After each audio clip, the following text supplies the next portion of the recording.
Close your eyes for a moment and imagine a place where time itself seems to pause. Picture vast stretches of sand, rolling endlessly beneath a sky so enormous it swallows every sound. The moon hangs low in silver, casting long shadows across dunes that have stood silent for centuries. There is no hurry here, no urgency. Only the soft whisper of wind brushing against ancient grains of sand. Each one a witness to stories we've almost forgotten. These deserts were not always so quiet.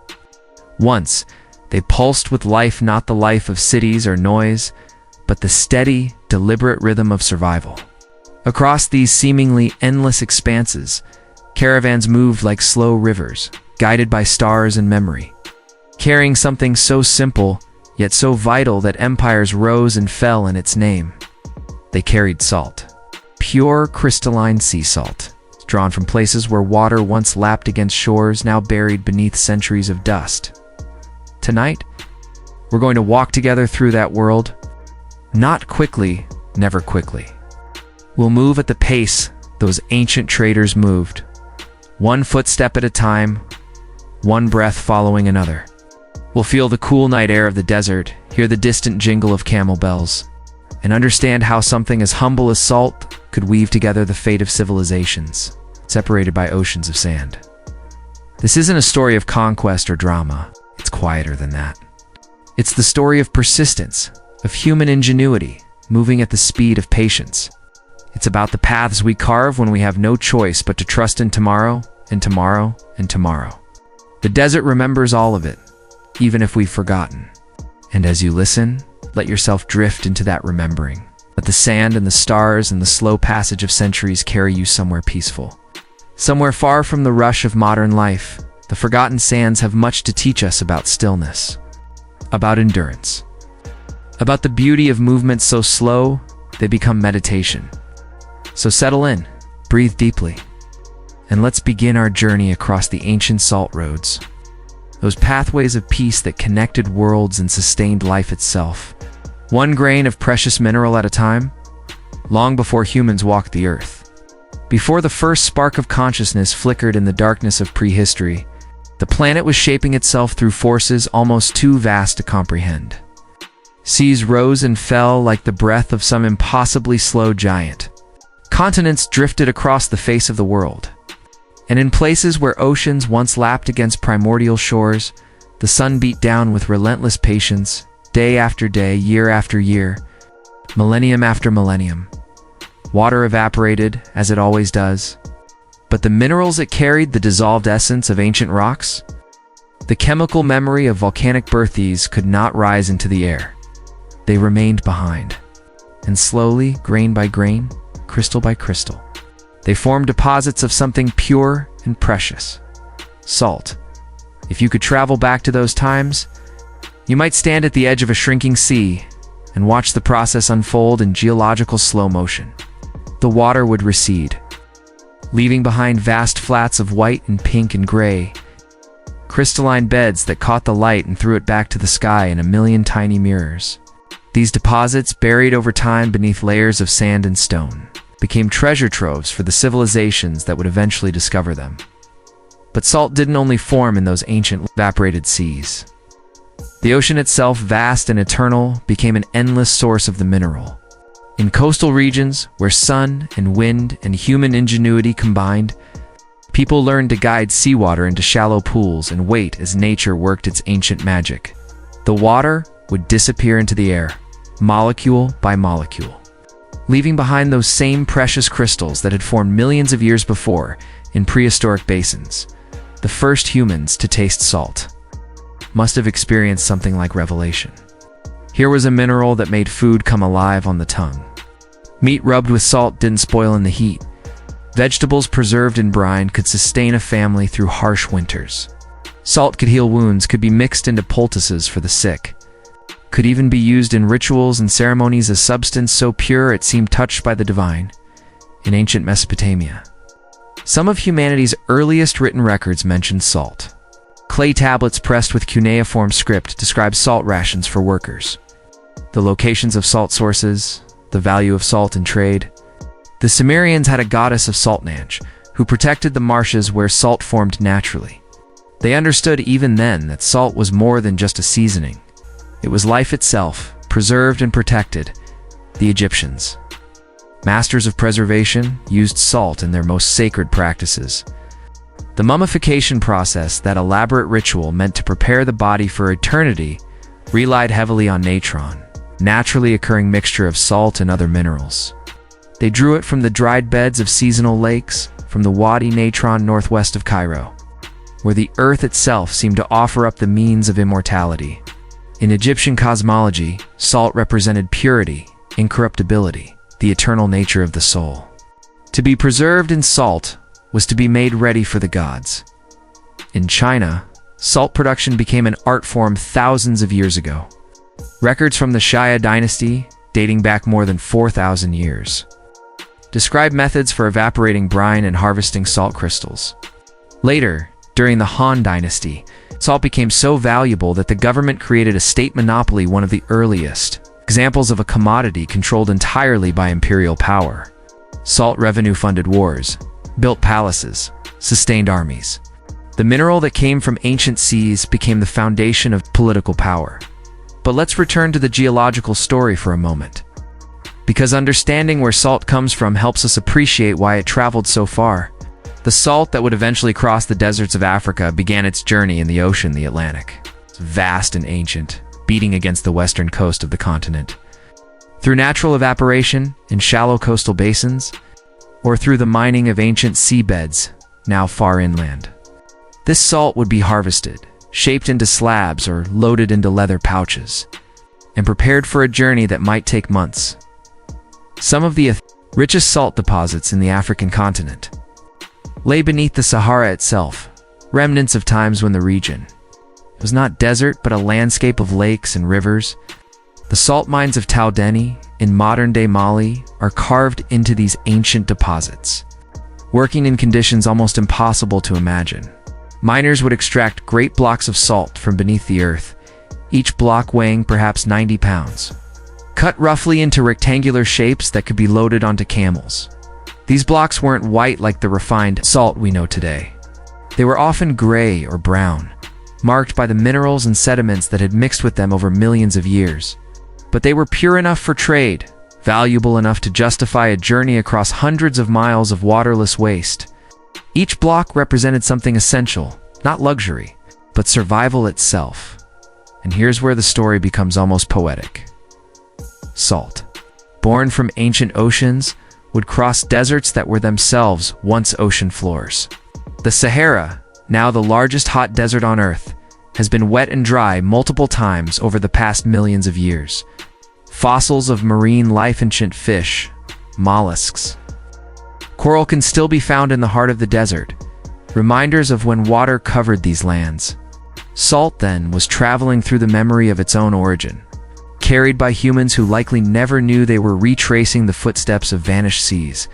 The chemistry of salt is simple: sodium and chloride, bound together in a cubic crystal structure. But its role in human physiology is complex and essential. Our bodies need salt to function. It regulates fluid balance, enables nerve impulses, makes muscles contract. Without salt, we die. This isn't metaphor or exaggeration. Salt is as necessary to life as water itself. Early humans, living on diets of wild plants and occasional meat, would have obtained most of their salt from animal sources. But as agriculture developed and grain-based diets became common, the need for supplemental salt grew urgent. Communities that had easy access to salt thrived. Those without it had to trade, travel, or suffer the slow decline of salt deficiency, weakness, confusion, eventual death. So salt became one of the first truly global commodities. Not in the modern sense, there were no shipping containers or bulk carriers crossing oceans in days. But salt traveled slowly and persistently along trade routes that connected regions, cultures, economies. And in Africa, where vast distances and harsh environments made trade difficult, salt became the anchor of an entire network of desert highways. The memory of oceans, locked in crystalline form, would sustain civilizations far from any sea. It would cross the Sahara in the saddlebags of camels, would be worth its weight in gold in forest kingdoms that had never seen a coastline, would shape history in ways both subtle and profound, as we prepare to follow these salt routes ourselves. Imagine holding a block of that ancient salt in your hands. Feel its rough surface. Notice its weight. Know that it contains the essence of waters that lapped against shores when dinosaurs still walked the earth. That it formed under skies that saw the first birds take flight. That it waited, buried, and patient for humans to discover its worth and carry it across the world. The birth of salt is the birth of preservation, of survival, of connections across impossible distances. In the desert, that vast silence of sand and star would become the unlikely highway for this most essential mineral. To understand the ancient salt trade, we must first understand value itself, not the abstract value of coins or bank accounts, but the deep, visceral value of necessity. In the modern world, we're accustomed to wanting things we don't need and needing things we barely notice. Salt has become so common, so ubiquitous, that we take it entirely for granted. But imagine living in a world where salt was rare, where accessing it meant a journey of weeks or months, where its absence meant not just bland food but genuine suffering and death. In many regions of ancient Africa, and indeed across much of the pre-modern world, salt was exactly that rare and that essential. Communities that lived far from the coast and far from salt deposits faced a constant pressing need for this mineral.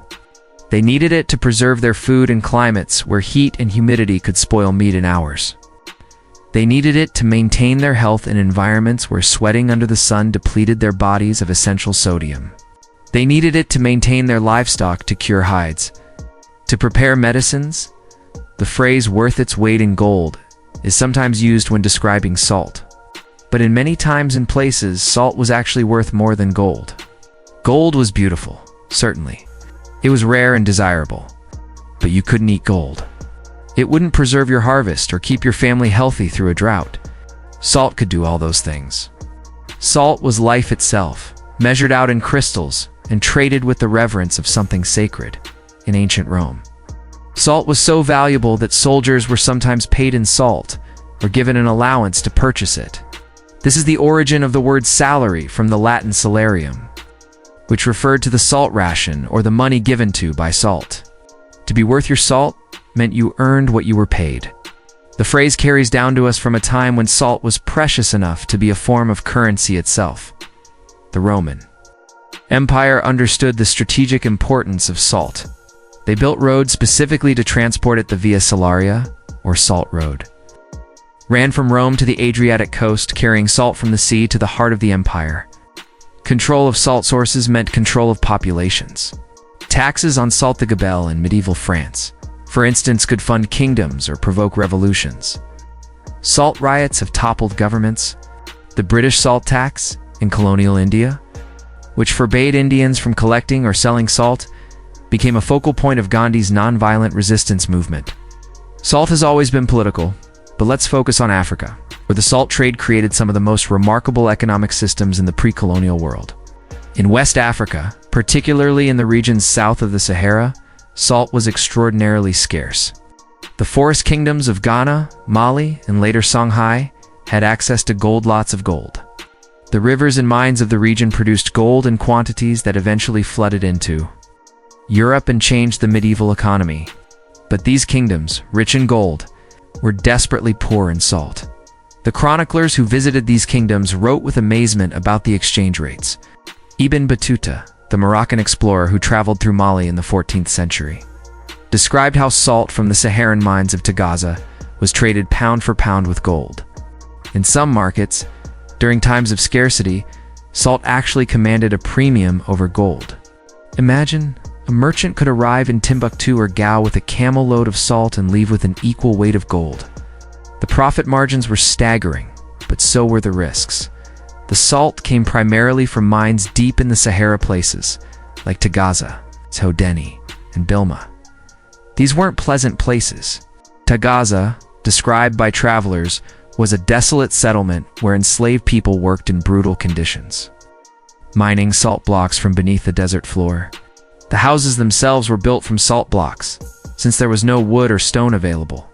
The water was brackish and barely drinkable. The heat was crushing. Yet the mines operated for centuries because the demand was insatiable. Each salt block, called a cantu, was cut to standardized dimensions so it could be easily loaded and traded.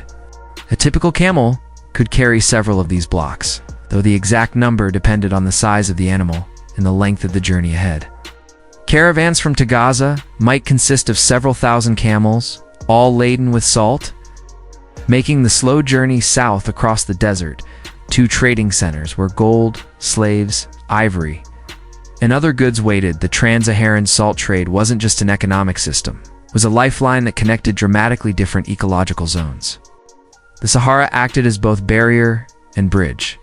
It separated the Mediterranean world from sub-Saharan Africa, making contact difficult and dangerous. But the salt trade created incentives strong enough to overcome that danger. Merchants, guided by Berber and Tuareg navigators who knew the desert intimately, would brave months of travel through some of the harshest terrain on Earth, all to exchange salt for gold. The economics were complex. Prices varied enormously depending on location, season, and political stability. Close to the source, in the northern Sahara or along the Atlantic coast, salt was relatively inexpensive. But with every mile traveled into the interior, its value increased. By the time a salt block reached the forest kingdoms, its value had multiplied many times over. This price gradient created the profit opportunity that justified the danger and difficulty of the trade. But salt wasn't valued only for preservation and nutrition. It also had cultural and spiritual significance. In many African societies, salt was used in rituals and ceremonies.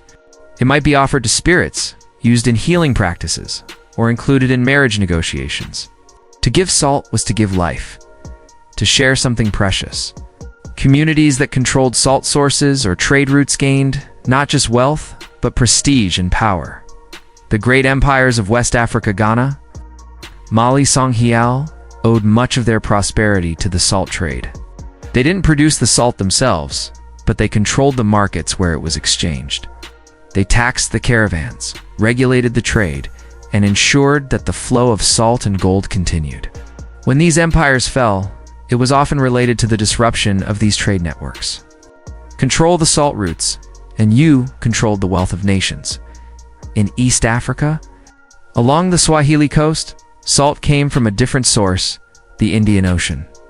Here, seawater was channeled into shallow pans and allowed to evaporate under the tropical sun. The resulting salt was whiter and finer than the Saharan blocks, but it served the same essential purposes. It too was traded inland, carried by porters and later by caravans, exchanged for ivory, copper, and slaves. Every culture that has left records tells us something about salt. In China, salt merchants became some of the wealthiest individuals in society, funding art and literature. In Venice, the salt trade made the Republic rich enough to become a Mediterranean power. In the Americas, pre-Columbian cultures harvested salt from coastal flats and mountain springs, trading it along complex networks that stretched from present-day Mexico to the Andes. But perhaps nowhere was the salt trade more romanticized and more essential than in the Sahara. Here, the trade wasn't just about economics. It was about survival in an environment that seemed designed to kill. The desert offered almost nothing. No food, no water, no shelter from the sun or the cold nights. Everything had to be carried, and the most valuable thing to carry, besides water, salt. The traders who made this journey weren't motivated by adventure or curiosity. They were businessmen, certainly, but they were also people fulfilling a need their own community's need for the wealth that salt could bring, and the southern community's need for the salt itself.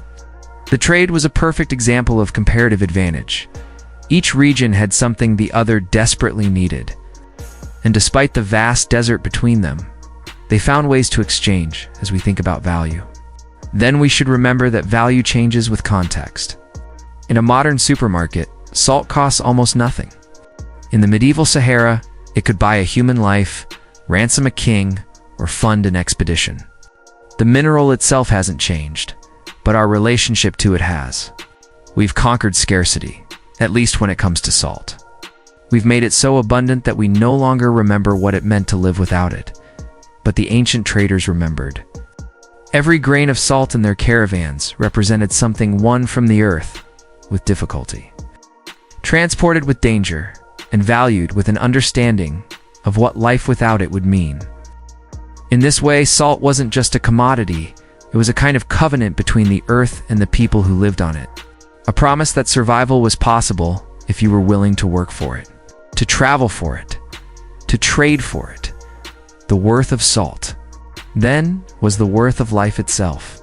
And the roots that carried it across the forgotten deserts were roots of sustenance, connecting peoples and cultures in a web of mutual need that transcended language, religion, and politics. In a world without refrigeration, without modern medicine, without the luxuries we consider basic, salt was the difference between thriving and merely surviving. And so the caravans moved, patient and persistent, carrying their white gold across oceans of sand under skies that had witnessed the same journeys for centuries. The desert was merciless, yes, but the value of what they carried made the risk worthwhile, made it necessary, made it, in its own way, inevitable. To cross a desert, you need more than courage. You need water, obviously, enough to sustain yourself, your animals, and potentially your companions, for days or weeks between oases. You need knowledge of where those oases lie, which wadis might contain hidden moisture, which rock formations indicate underground springs. You need to understand the stars, because landmarks shift in the sand and directions can become confused when one dune looks identical to the 1,000 before it.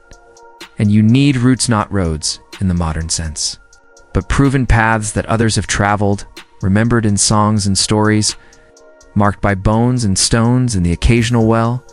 The salt routes of the Sahara weren't planned by any government or drawn on any map, at least not in their earliest days. They emerged organically, almost inevitably, from the needs of people living on opposite sides of a vast, hostile environment. Someone, somewhere, made the first crossing. Maybe driven by desperation, maybe by curiosity, maybe by the promise of reward. That first traveler found water where water could be found, marked the way somehow, and returned if they returned with knowledge. And that knowledge, shared and refined over generations, became a route. Imagine the Sahara before these routes existed, an unbroken expanse of sand and stone, stretching from the Atlantic coast in the west to the Red Sea in the east, from the Mediterranean shores in the north to the Sahel grasslands in the south. Some 3.5 million square miles of desert, roughly the size of the United States, much of it virtually waterless. Searing hot by day and frigid by night, swept by winds that could strip flesh from bone or bury entire caravans in drifting sand.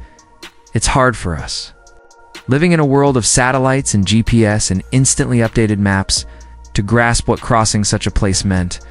There was no rescue if you got lost. No helicopter would come to airlift you to safety. If your water ran out, if your guide died, if a sandstorm scattered your caravan, you simply died. And the desert kept your bones as it has kept countless thousands of others. The stakes couldn't have been higher, yet people crossed it. People have been crossing the Sahara for thousands of years, perhaps even before it fully became the desert we know today. Archaeological evidence suggests trade between North Africa and Sub-Saharan Africa dates back at least to the 3rd millennium BCE, before the arrival of camels, when donkeys and even oxen were used to carry goods through regions that were slightly less arid than they are now. The climate of the Sahara has shifted dramatically over geological time. During the African humid period, roughly 11,000 to 5,000 years ago, much of the Sahara was green, a landscape of grasslands and lakes, populated by elephants, giraffes, and hippopotami. Rock art in places like Tassili Najir and the Gilf Khyber shows people swimming, herding cattle, and living lives unimaginable in the modern desert. But as the climate shifted and the rains failed, the Sahara dried out, and those ancient populations either left or adapted. The desiccation of the Sahara actually helped create the salt deposits that would later be mined. As lakes evaporated, they left behind salt flats and underground brine. The desert, in dying, created one of the commodities that would justify crossing it. There's an irony there. The Sahara became both obstacle and opportunity. The routes that emerged were determined by one critical factor: water. Without water, there can be no route, no matter how valuable the trade. So the major trans-Saharan routes linked oasis lands of life in a sea of sand.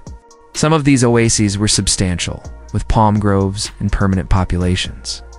Others were little more than a spring or a well, barely sufficient to water a large caravan, but essential nonetheless, from north to south. The routes typically started in Moroccan or Algerian cities, Seguiomassa, Tlemcen, or Gadamzor from coastal ports. They then struck south into the desert, aiming for oases like Tagaza, Erawane, or Taudini, where salt could be obtained. From there, they continued south to markets in Timbuktu, Gao, Agadas, or Kano, cities on the southern edge of the Sahara, where salt could be exchanged for gold, cola, nuts, slaves, and other goods. The exact paths varied depending on season, political situation, and the condition of the oases.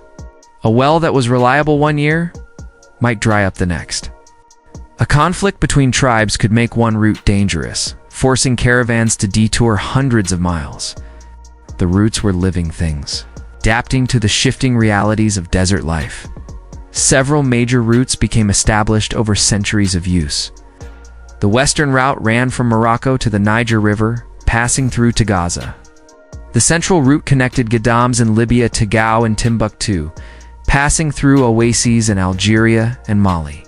The eastern route linked Tripoli to Lake Chad and the Kanem-Bornu New Empire, providing salt to the central Sudan. Each route had its own character, its own dangers, its own communities of specialized traders and guides. The introduction of the camel, probably in the first few centuries CE, revolutionized Saharan travel. Camels are almost perfectly designed for desert conditions. They can go days without water, lose a quarter of their body weight through dehydration and quickly recover, tolerate extreme heat, and carry substantial loads over long distances.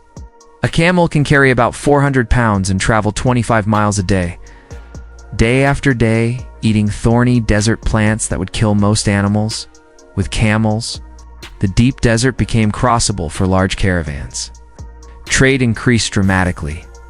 Communities that controlled key points along the routes, certain oases, salt mines, or trading cities, became wealthy and powerful.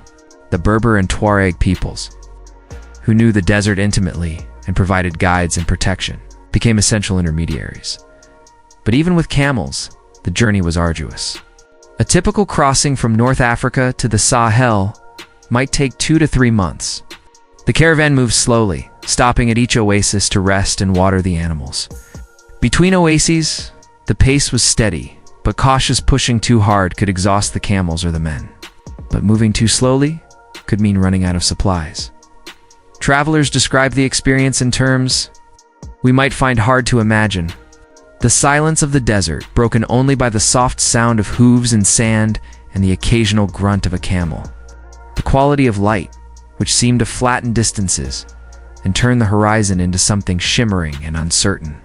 The stars at night, so many and so bright that navigation became almost intuitive for those who knew them. The cold that descended after sunset, making travelers huddle in robes and blankets.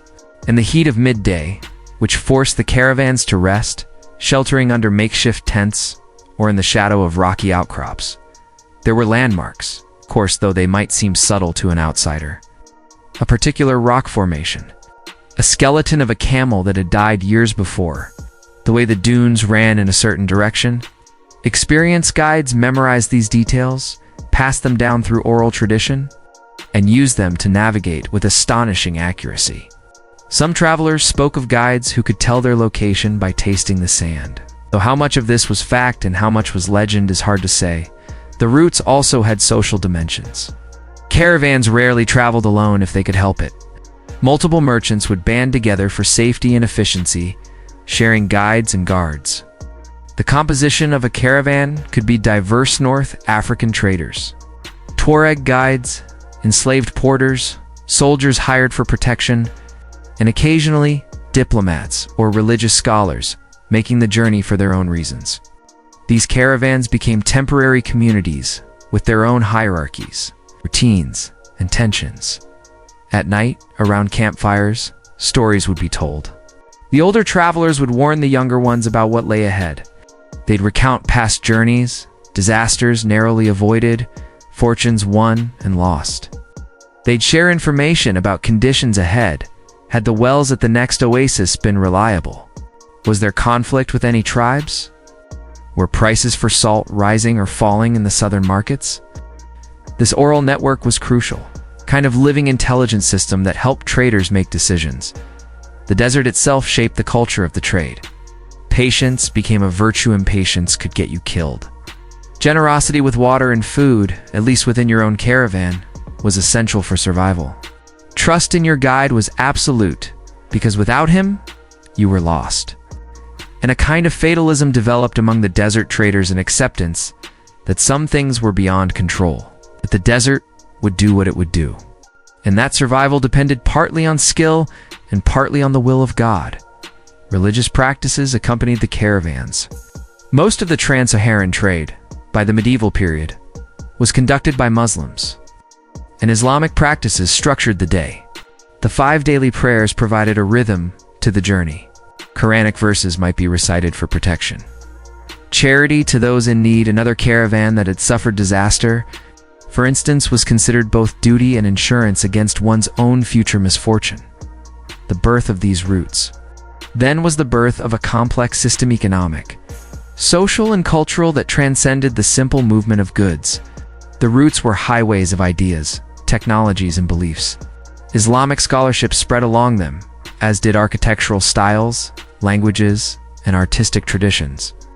The desert, seemingly empty, became a zone of connection rather than separation. And through it all flowed salt, carried on camelback, 1 block at a time. From mines in the deep Sahara to markets in the Sahel, the routes existed because salt existed. The networks of oases, guides, and traders all oriented themselves around this essential mineral. Without salt, there might have been some trade gold and slaves would still have found buyers, but the volume would have been far less. The routes less well established, the connections between North and Sub-Saharan Africa more tenuous. So as we envision these ancient pathways, let's see them not as lines on a map, but as living, breathing systems. See the slow movement of caravans like blood cells moving through the veins of the desert. See the oases as hearts pumping life into the system. See the guides as the memory that keeps it all functioning. And see the salt itself as the reason. The valuable cargo that made all the risk and hardship worthwhile. The forgotten deserts remember these routes, even if we don't. Beneath the sand lie the bones of camels and men, the debris of centuries of trade. And if you knew where to look, you might still find traces in old well, half buried in drifting sand. A cairn marking a turning point. Fragments of pottery or leather that once carried water or salt.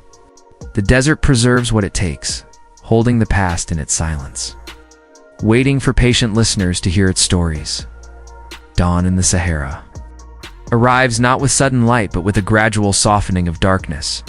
The stars, which have guided the caravan through the night, begin to fade one by one. The eastern horizon takes on a pale glow, first gray, then pink, then amber, and the shapes of dunes emerge from shadow into relief. The cold of night still clings to the air, and men wrapped in layers of cloth stir slowly. Reluctant to leave the warmth of their blankets, but knowing the day's journey must begin, a camel's rumble that deep. Resonant sound they make, somewhere between a groan and a gargle, signals the start of activity. The animals have been resting, folded on the sand, conserving heat and energy. Now their handlers move among them, checking hobbles, adjusting saddles, preparing to load the precious cargo. Each camel must be treated carefully.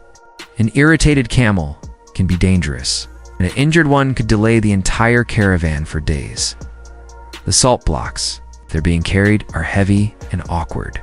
2 or sometimes 3 are lashed to each side of a camel's saddle, balanced carefully so the weight doesn't pull to one side. The blocks are wrapped in woven mats or leather to protect them from moisture, though moisture is rare here, and to keep them from rubbing against the camel's sides. A caravan might have 50 camels, or 500, depending on the wealth and ambition of the merchants organizing it. The larger caravans offered more security but moved more slowly and required more resources. As the sun rises higher, as the caravan begins to move, there's an order to it, a hierarchy that everyone understands. At the front, the guide, usually a Tuareg or Berber who knows the route as intimately as you might know the rooms of your own home. He reads the landscape in ways that seem almost mystical to outsiders: the slope of a dune, the color of rocks, the pattern of stars the previous night. Behind him, the merchants and, more important, travelers.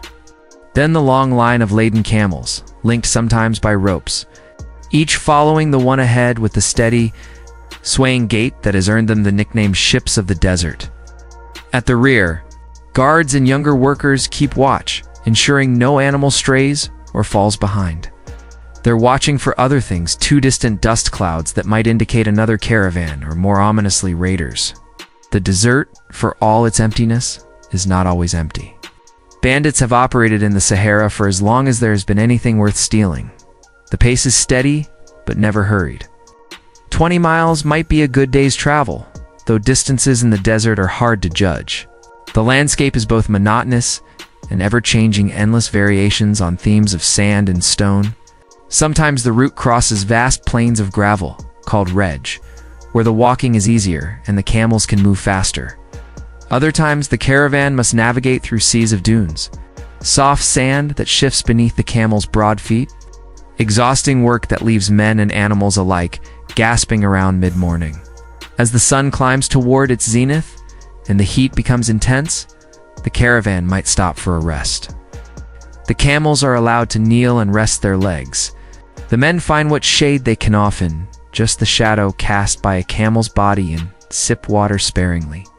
Water is life, and though each caravan carries as much as it can, there's never enough to waste. Travelers might go for days drinking only a few cups per day, their bodies adapting to the arid conditions. Food during these stops is simple: dates, which provide quick energy and pack well; dried meat or fish; flatbread baked before the journey, and now hard and dry but still nourishing; perhaps some grain or couscous prepared in a communal pot if fuel for a fire can be found, which in the deep desert often means dried camel dung. It's the only combustible material available. Meals are quiet affairs, eaten more for necessity than pleasure. Conversation during these rest stops might turn to business. Merchants discuss prices they've heard about in the markets ahead. They speculate about the quality of the salt or gold they'll find. They share news from the regions they've left behind: births, deaths, political changes. Information travels slowly in the pre-modern world, and caravans are one of the primary means of its movement. A trader arriving in Timbuktu might bring the first news of events in Morocco that happened months earlier. As the worst heat of midday passes, the caravan resumes.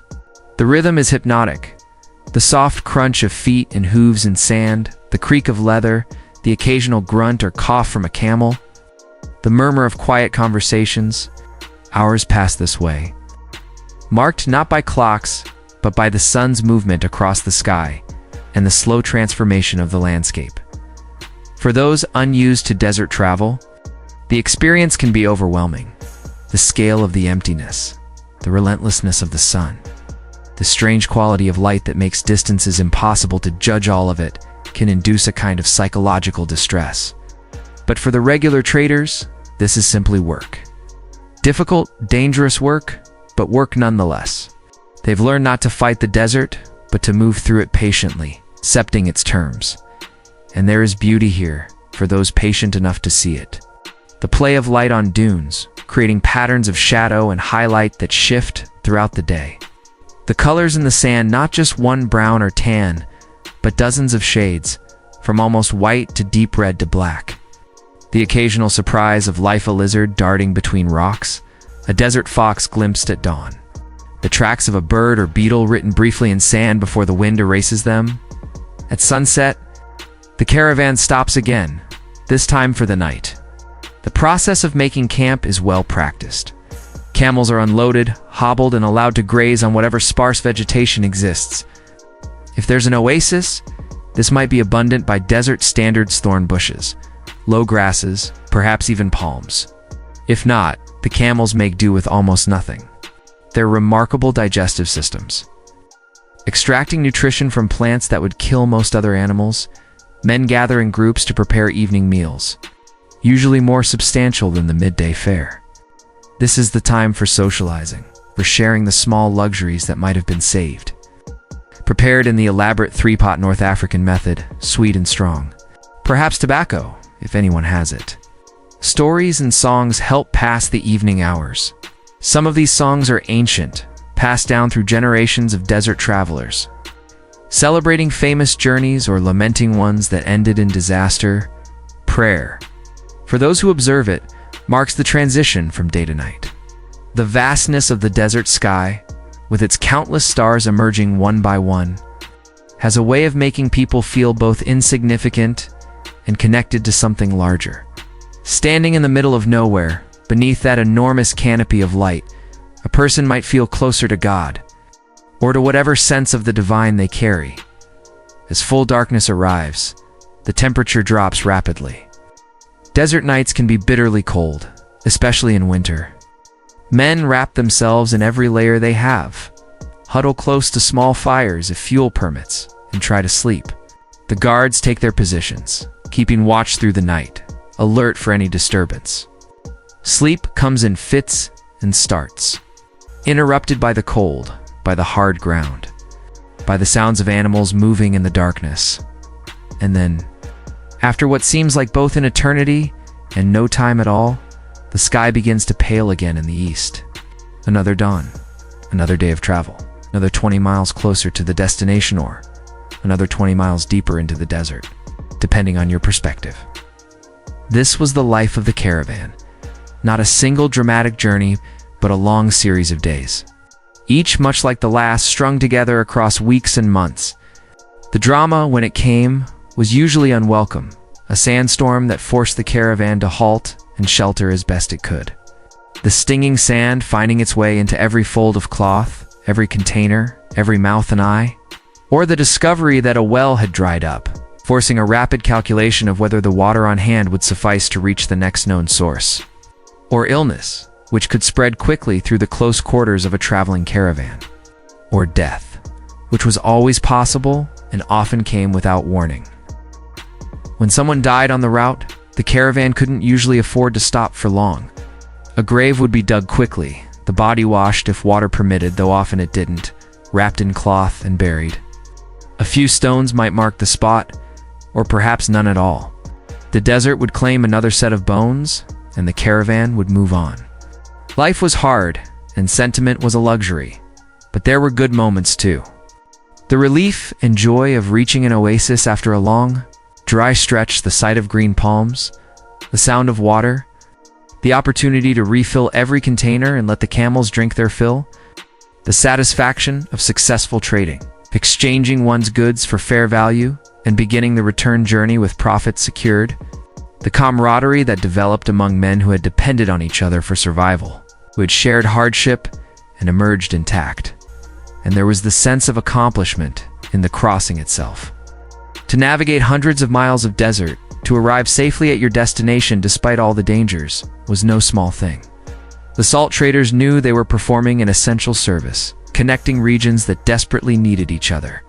Without them, cities would starve, kingdoms would fall. They were the ligaments that held together a vast economic body in the deep quietness of desert nights. Lying beneath stars that seemed near enough to touch, a trader might reflect on these things, on his own smallness in the face of such vastness, on the ancient nature of the work he was doing. Men had crossed these same sands for centuries, would continue crossing them for centuries more, each generation teaching the next the patient skills of survival. On the salt itself, that humble mineral that justified all of this effort and danger, the caravans beneath, the endless sky were more than just commercial ventures. They were human achievements, testaments to our species' adaptability and determination.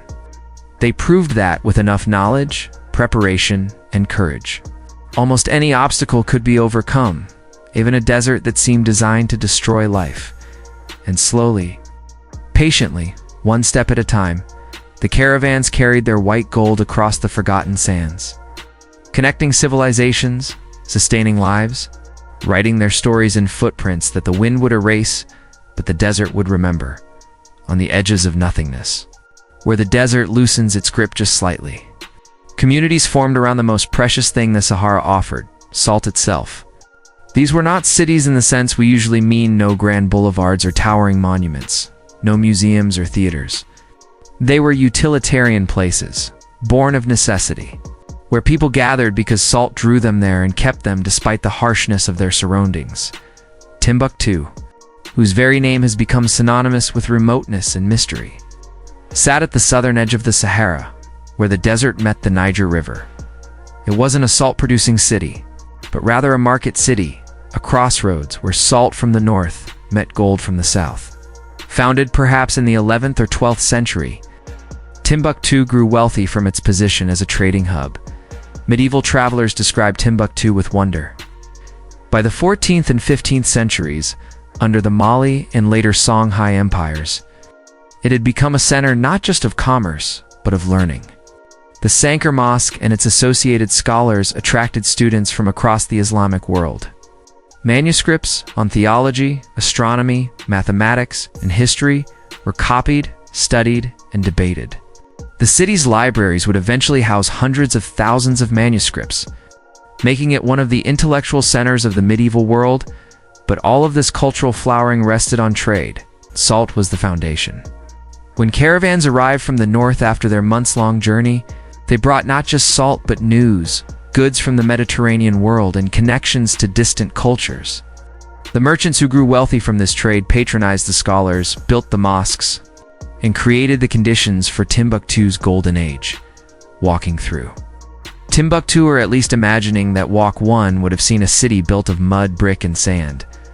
Its buildings low and earth-colored, blending with the desert that surrounded it. The streets would have been narrow, providing shade from the brutal sun. Markets would have buzzed with activity, merchants calling out their wares in Arabic, Songhay, Tamashek, and other languages. The smell of spices, leather, and animal dung. The sight of camels being unloaded, their great salt blocks stacked carefully for sale or storage. The wealthy lived in compounds with inner courtyards, oases of privacy and relative comfort. The poor made do with smaller structures, or even tents outside the city walls. Water came from the Niger, relatively nearby, which made Timbuktu far more livable than the deep desert settlements. But even here, life was hard. Subject to drought, political instability, and the constant threat of disease. Further north, deeper in the desert, lay the salt-producing settlements, places even more austere than Timbuktu. Tal Deni, located in the middle of the Malian Sahara, is perhaps the most famous of these. To call Tal Deni a city is generous. It's more an enduring work camp, a place where salt is extracted under conditions almost impossible to imagine. The mines of Tal Deni sit above ancient salt deposits, remnants of a vanished sea. Miners descend into pits and tunnels, cutting the salt with simple tools. The work is grueling, done in heat that can exceed 120 degrees Fahrenheit. With no protection from the sun, except the occasional shelter of a tunnel. Traditionally, much of this work was done by enslaved people, though in modern times it's done by free laborers. Though that freedom is often economic rather than true choice. The salt blocks cut from Tal Deni's mines are rough and impure by modern standards, but they serve their purpose. Each block weighs around 90 pounds and is roughly rectangular. Freshly cut, they're loaded onto camels for the journey south to markets like Timbuktu. A single camel can carry 2 to 4 blocks.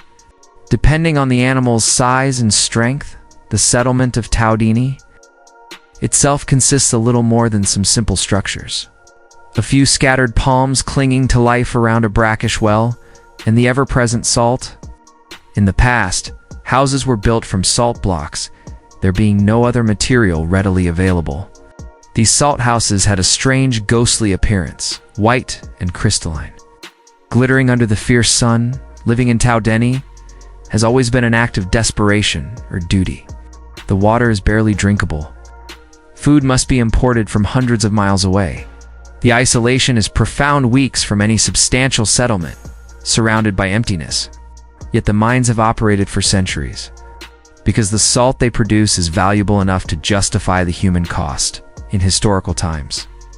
Other salt-producing areas dotted the Sahara.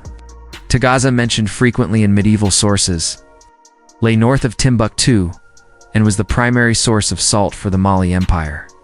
Ibn Battuta, visiting in the 14th century, described it as an unattractive village where everything, including the mosque, was built of salt blocks and roofed with camel skins. The local water was brackish and there was no vegetation whatsoever.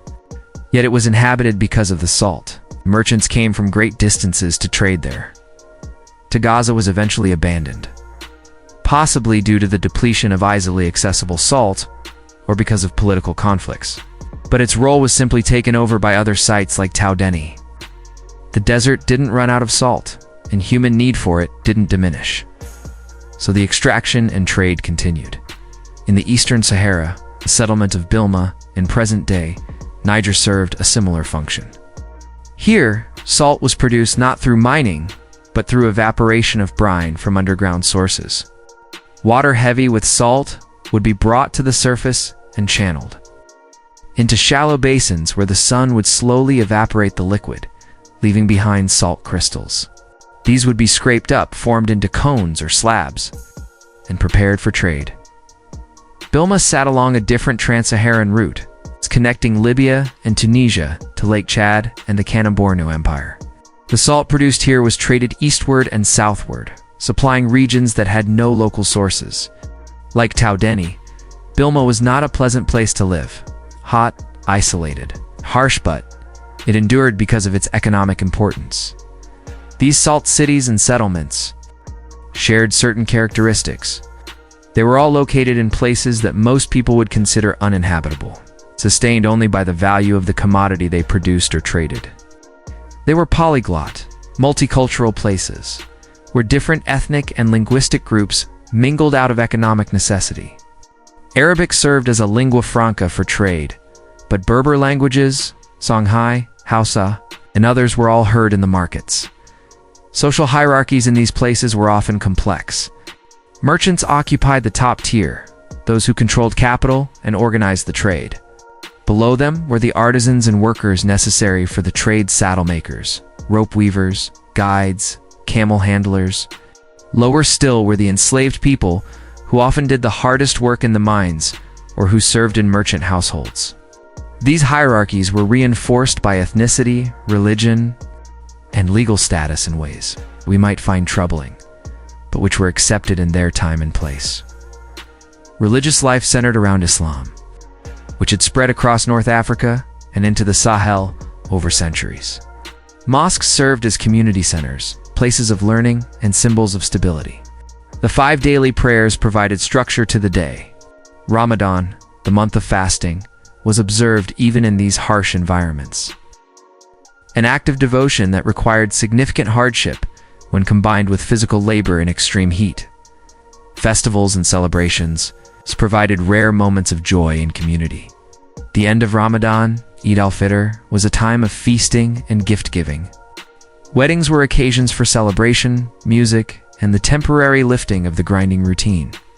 Even in the most austere desert settlements, people found ways to mark life's passages and to create moments of beauty. The material culture of these salt cities was necessarily simple. Buildings were functional, designed to provide shelter from sun and wind rather than to impress. Decoration, when it existed, might consist of geometric patterns painted or carved into walls. Influenced by Islamic artistic traditions that favored abstract design over representational art, woven textiles, carpets, blankets, tent, panels provided color and comfort, their patterns often reflecting the ethnic origins of their makers. Clothing in these regions was adapted to the climate. Long, loose robes provided protection from sun and sand. Head coverings were essential, often wrapped in the distinctive style of the Tuareg, leaving only the eyes visible. These weren't just fashion statements, they were survival gear, protecting against sunburn, dust storms, and dehydration. The rhythm of life in the salt cities followed the rhythm of the trade. When caravans arrived, the pace quickened. Goods had to be unloaded, inspected, negotiated over, and exchanged. Camels needed to be watered and rested. Travelers shared news from distant places. Then, after days or weeks, the caravans would depart, carrying salt or gold or other goods, and the city would return to a quieter state, waiting for the next arrival. For the permanent residents of these places, and there weren't many who stayed if they had any choice, life was a slow endurance. Days blended into months, blended into years, marked by little variation except the changing of seasons. The cooler winter months, when the desert was merely uncomfortable rather than unbearable. The blistering summer, when even the desert-adapted Saharan peoples sought shade and minimized movement. The occasional rains, usually brief and insufficient, but still celebrated as reminders that water and life were possible. Children born in these places grew up knowing little else. They learned the skills necessary for survival: how to find what little water there was, how to handle camels, how to navigate by stars, how to bargain in multiple languages. They inherited the roles their parents had filled, and many, given the opportunity, left for more hospitable regions, though some stayed. Bound by duty or lack of alternatives, the salt cities were fragile, always one disaster away from abandonment. A well drying up could doom a settlement. Political instability could disrupt the trade routes, cutting off supplies and income. Disease, always a risk in communities with marginal nutrition and limited medical knowledge, could devastate a small population. Yet they persisted, some for centuries, because the salt beneath their feet or passing through their markets was too valuable to abandon. Today, most of these salt cities have diminished or disappeared entirely.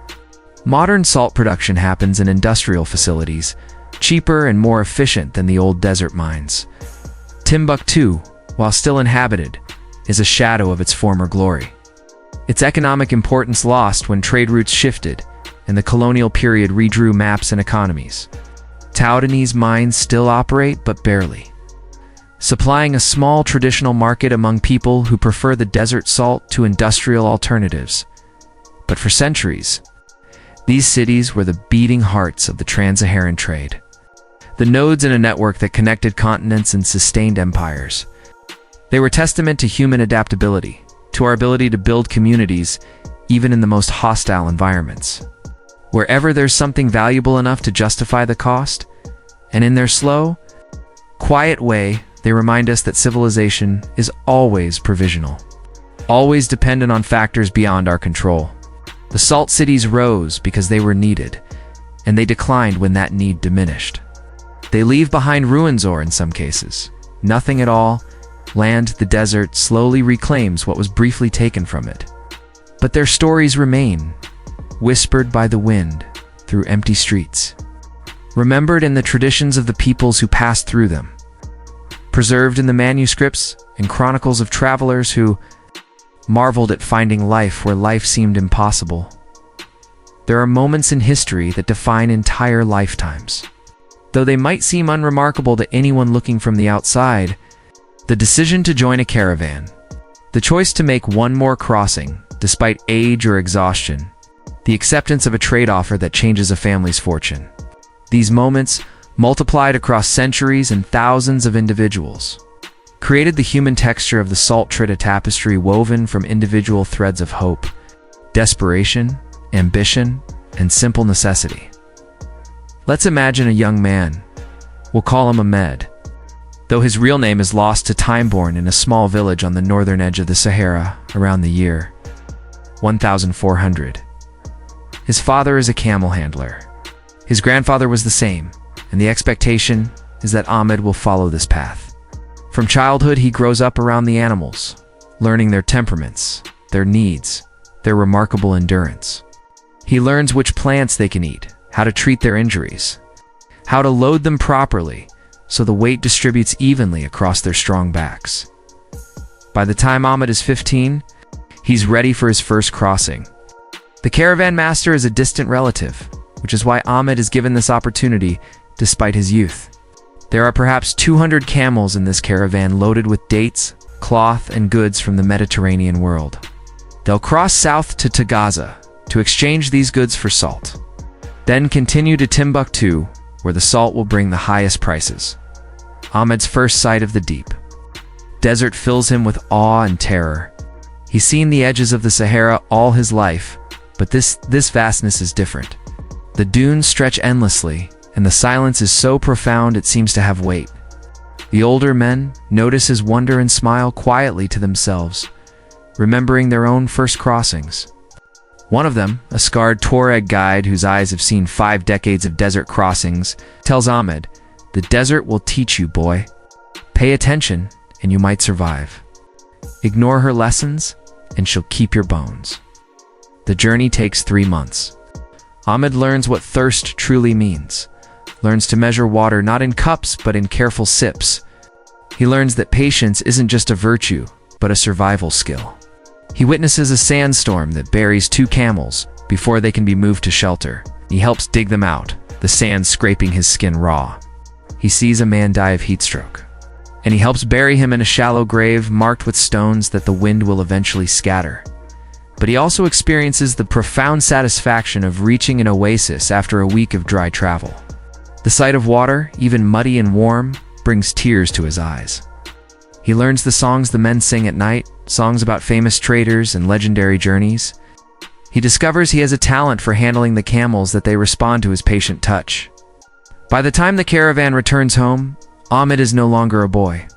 The desert has made him something else: harder, quieter, more watchful. Ahmed will make this journey perhaps 50 times over his life. He'll rise to become a respected handler, then a guide himself. He'll marry, have children, lose some of them to disease, common tragedy in that time. His sons will follow him into the trade, and one will die on a crossing, his body left beneath the sand far from home. Ahmed will grow old with the desert in his bones, his skin weathered to leather, his eyes permanently squinted against the glare of memories. Now imagine someone quite different, a woman named Aminata, living in Timbuktu around the same time. She's not a trader herself. Women rarely traveled with the caravans, though there were exceptions, but her life is shaped entirely by the salt trade. Her father is a merchant, one of the wealthier ones, who has built his fortune on the difference between the price of salt in Tagaza and its value in Timbuktu. Amina grows up in a compound with a central courtyard, a place of relative luxury in a harsh environment. She's educated, which is unusual, but not unheard of in Timbuktu's scholarly culture. She can read Arabic, knows the Quran by heart, and has studied poetry and mathematics. Her education comes partly from her father's wealth and partly from Timbuktu's unique character as a center of learning. But Aminata's comfortable life is precarious, entirely dependent on her father's continued success in the trade. She's aware, even as a child, of the anxieties that accompany each caravan.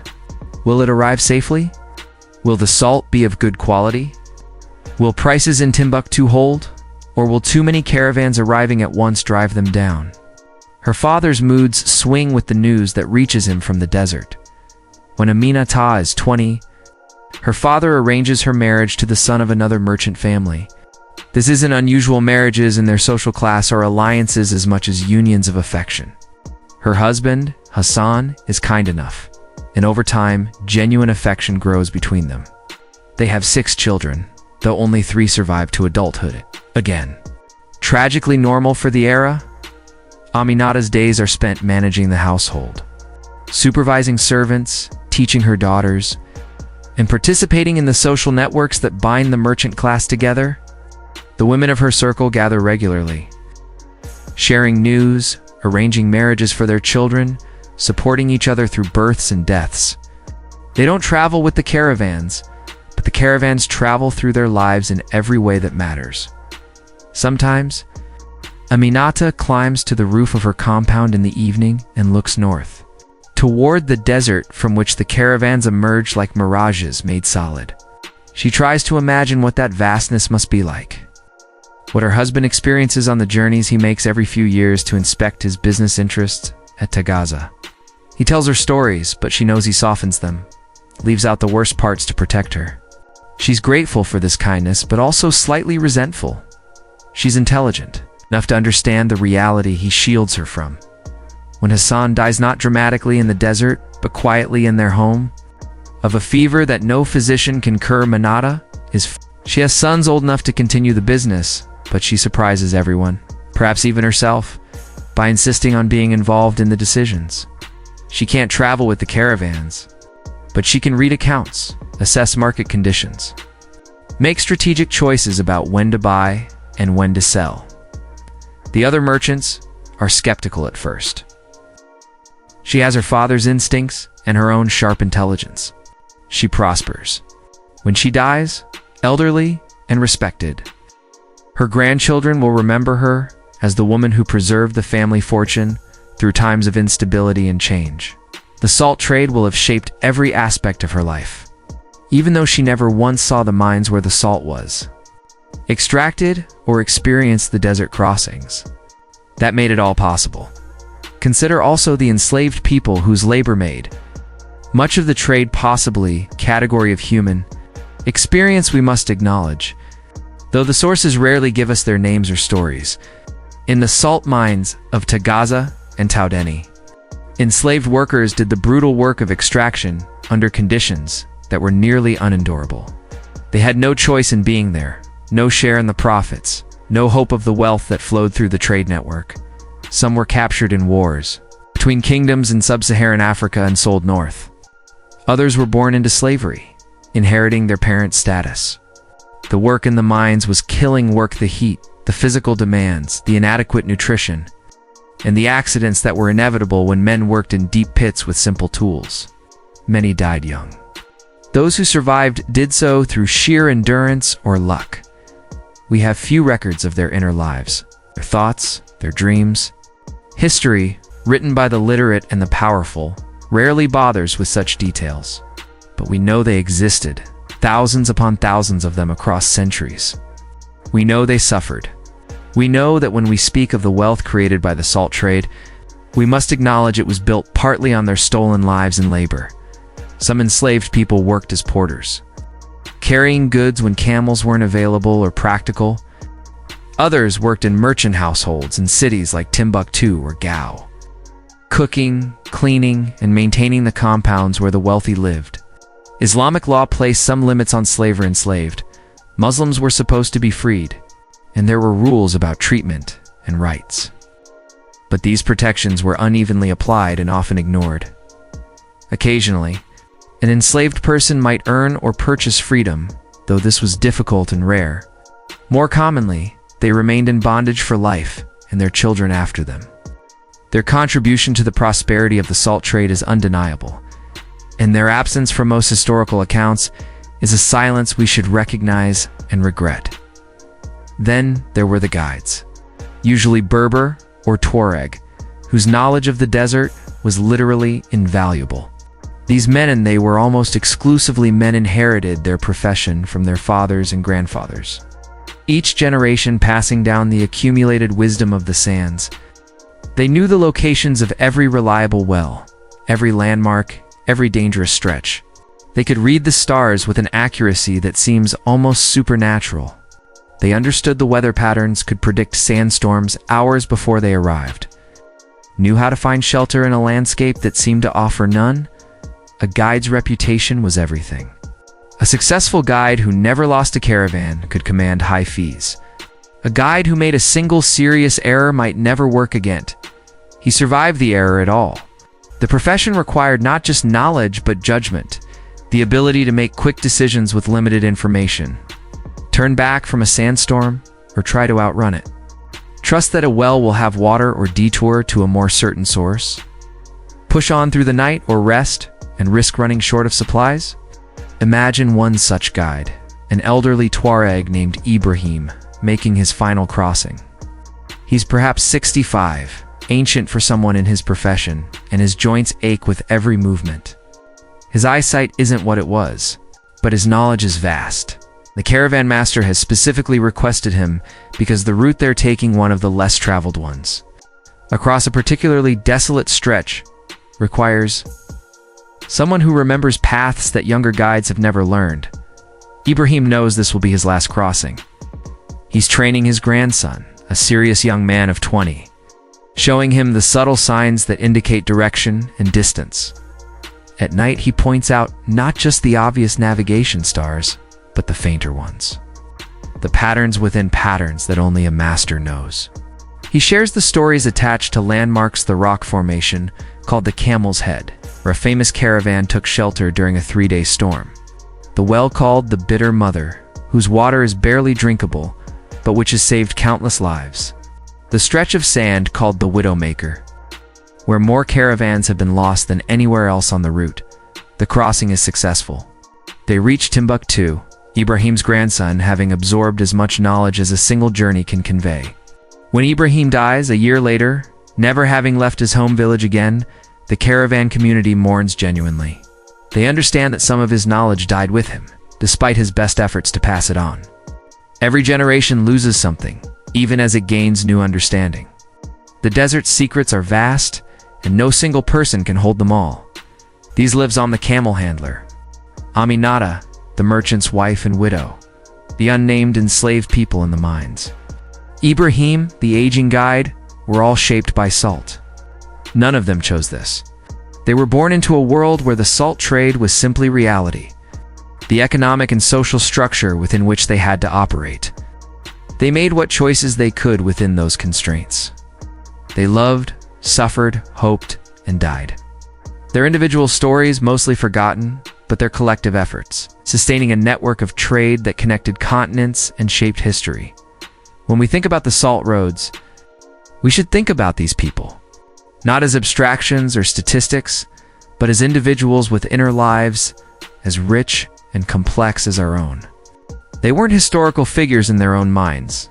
They were just people, doing what people do, trying to survive, to provide for their families, to find what meaning and satisfaction they could in their brief time alive. The salt shaped them. But they also shaped the salt trade through their countless small decisions and actions. History is made by forces larger than individuals: geography, climate, economics, politics, but it's lived by individuals, one day at a time, one choice at a time. And in the quiet spaces of desert nights, around campfires or in dim rooms, these individuals must have sometimes wondered about their lives, about the strange accident of fate that made them camel handlers, or merchants, or slaves, or guides in a trade that moved white crystals across the ocean of sand. They couldn't see the big picture, the way their individual journeys connected to create patterns that lasted centuries. They just walked their paths, as we all do, seeing only as far as the next oasis, or market, or sunrise. But together, without planning or coordination, they created something larger than any of them could imagine. They connected worlds. They made civilizations possible. They wrote history in footprints that the wind erased but that the desert remembered. And now, centuries later, we remember them too. Not by name usually, but by the traces they left, the ruins of wells, the records of merchants, the paths that can still sometimes be seen in the sand when the light is just right. They lived lives shaped by salt, and in doing so, they shaped our world. The salt caravans carried more than just minerals across the Sahara. In the saddlebags beside the salt blocks, in the minds and hearts of the travelers, in the conversations around evening campfires, cultures traveled too. Ideas, technologies, religions, languages, artistic traditions, all of these moved along the salt roads. Sometimes intentionally, but often as accidental passengers on journeys motivated by commerce. When an Arab merchant from Morocco arrived in Timbuktu or Gao, he brought with him the habits and assumptions of his homeland, his manner of dress, his methods of conducting business, his religious practices, his preferred foods. All of these were witnessed and sometimes adopted by the people he encountered. Similarly, when he returned north, he carried with him impressions of the forest kingdoms, their music, their architectural styles, their social customs, which would influence and intrigue the communities he came from. This cultural exchange wasn't always peaceful or equal. The salt trade existed within a larger context of power imbalances. Arab and Berber traders generally occupied positions of higher status than the sub-Saharan Africans they traded with. In this hierarchy-shaped interactions, Islam, spreading south with the traders, sometimes displaced or subordinated indigenous religions. The slave trade, intimately connected with the salt trade, involved the violent transfer of people from one cultural context to another, destroying lives even as it facilitated certain kinds of exchange. But acknowledging these dark aspects doesn't negate the genuine cultural blending that occurred. In the trading city Timbuktu, Gao, Jen, Agadez, Kano, you would have heard a babel of languages.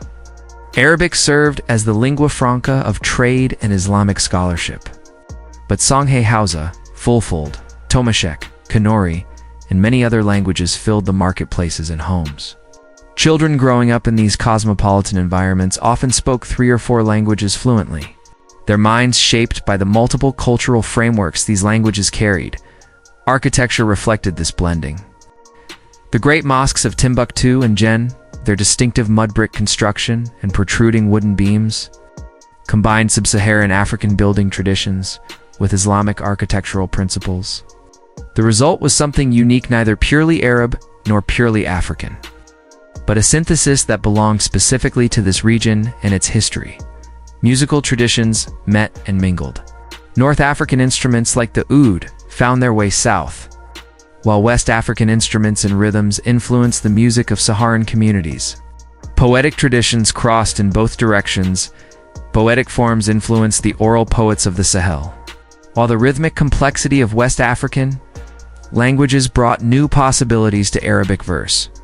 Composed in these regions, the spread of Islam itself was perhaps the most significant cultural change facilitated by the salt trade. Islamic merchants brought their faith with them, and over centuries it became dominant across much of West Africa. This wasn't purely or even primarily a matter of conquest. This played a role but of gradual conversion motivated by various factors. Literacy was closely connected to Islam since Arabic was the language of scholarship and administration. Belonging to the Islamic community opened up trading networks and political alliances. For some rulers and elites, conversion to Islam was a strategic decision that brought practical benefits. But as Islam spread south, it also changed, incorporating elements from the cultures it encountered. African Islam developed its own character, blending orthodox Islamic practice with local traditions. Sufi brotherhoods became particularly influential, their mystical approach to faith more compatible with certain aspects of indigenous spirituality. Saints and holy men became focal points of devotion in ways that might have seemed strange to Muslims in Arabia or Egypt, but which made perfect sense in the West African context. The scholars of Timbuktu produced manuscripts that reflected this synthesis. You could find commentaries on Islamic law that took into account the specific social conditions of the Sahel. You could find works of astronomy that combined observations from North Africa with locally developed knowledge.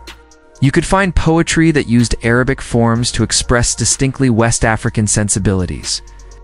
These manuscripts, thousands of which still survive in private collections in Timbuktu and elsewhere, testament to the intellectual vitality that flourished in these trading cities. Women's roles and experiences varied considerably across the SE.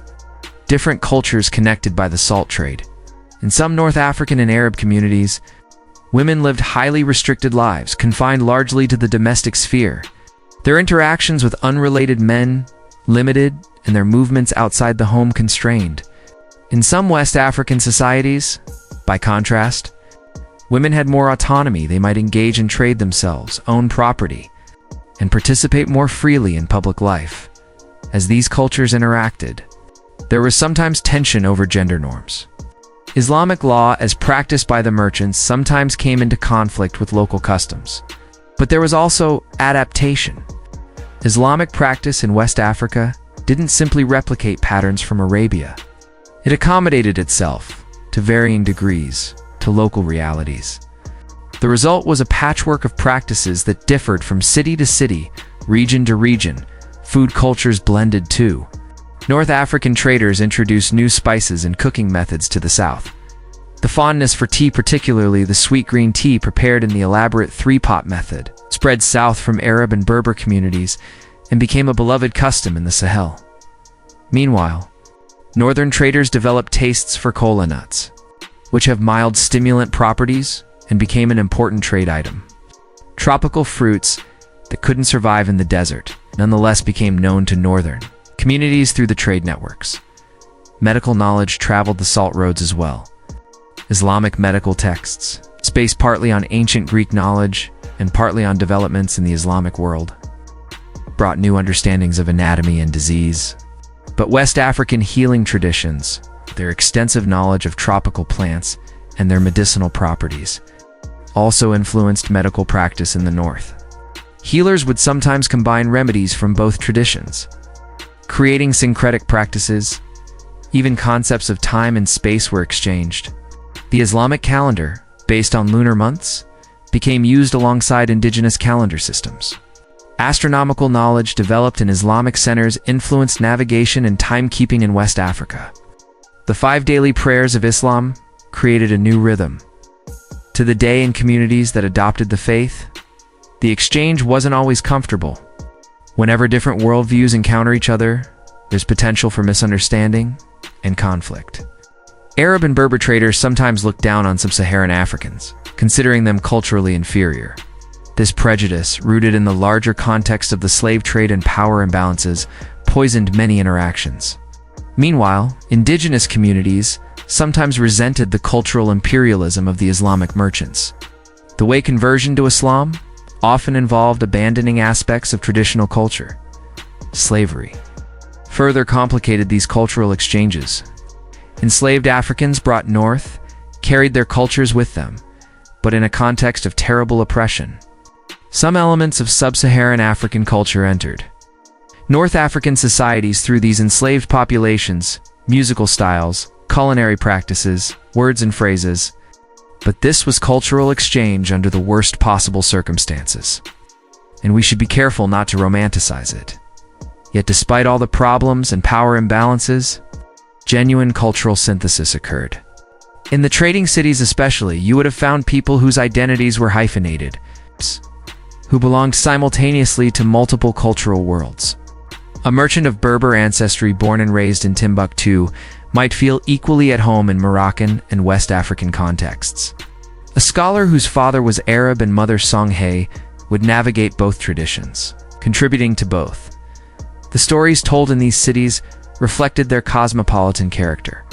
You might hear tales of Arabian heroes like Antor Ibn, shattered alongside stories of Sundiata, founder of the Mali Empire. You might hear Islamic moral parables and West African trickster tales in the same evening.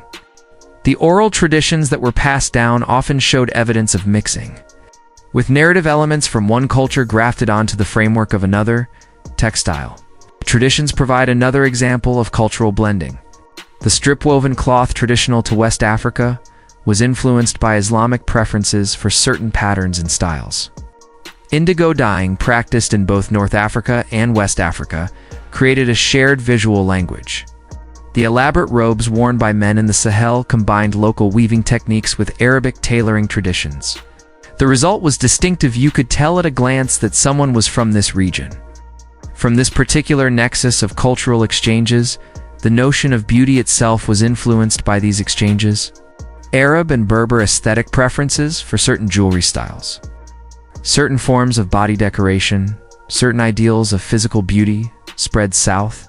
But they didn't simply replace local aesthetics. They mixed with them, creating new syntheses.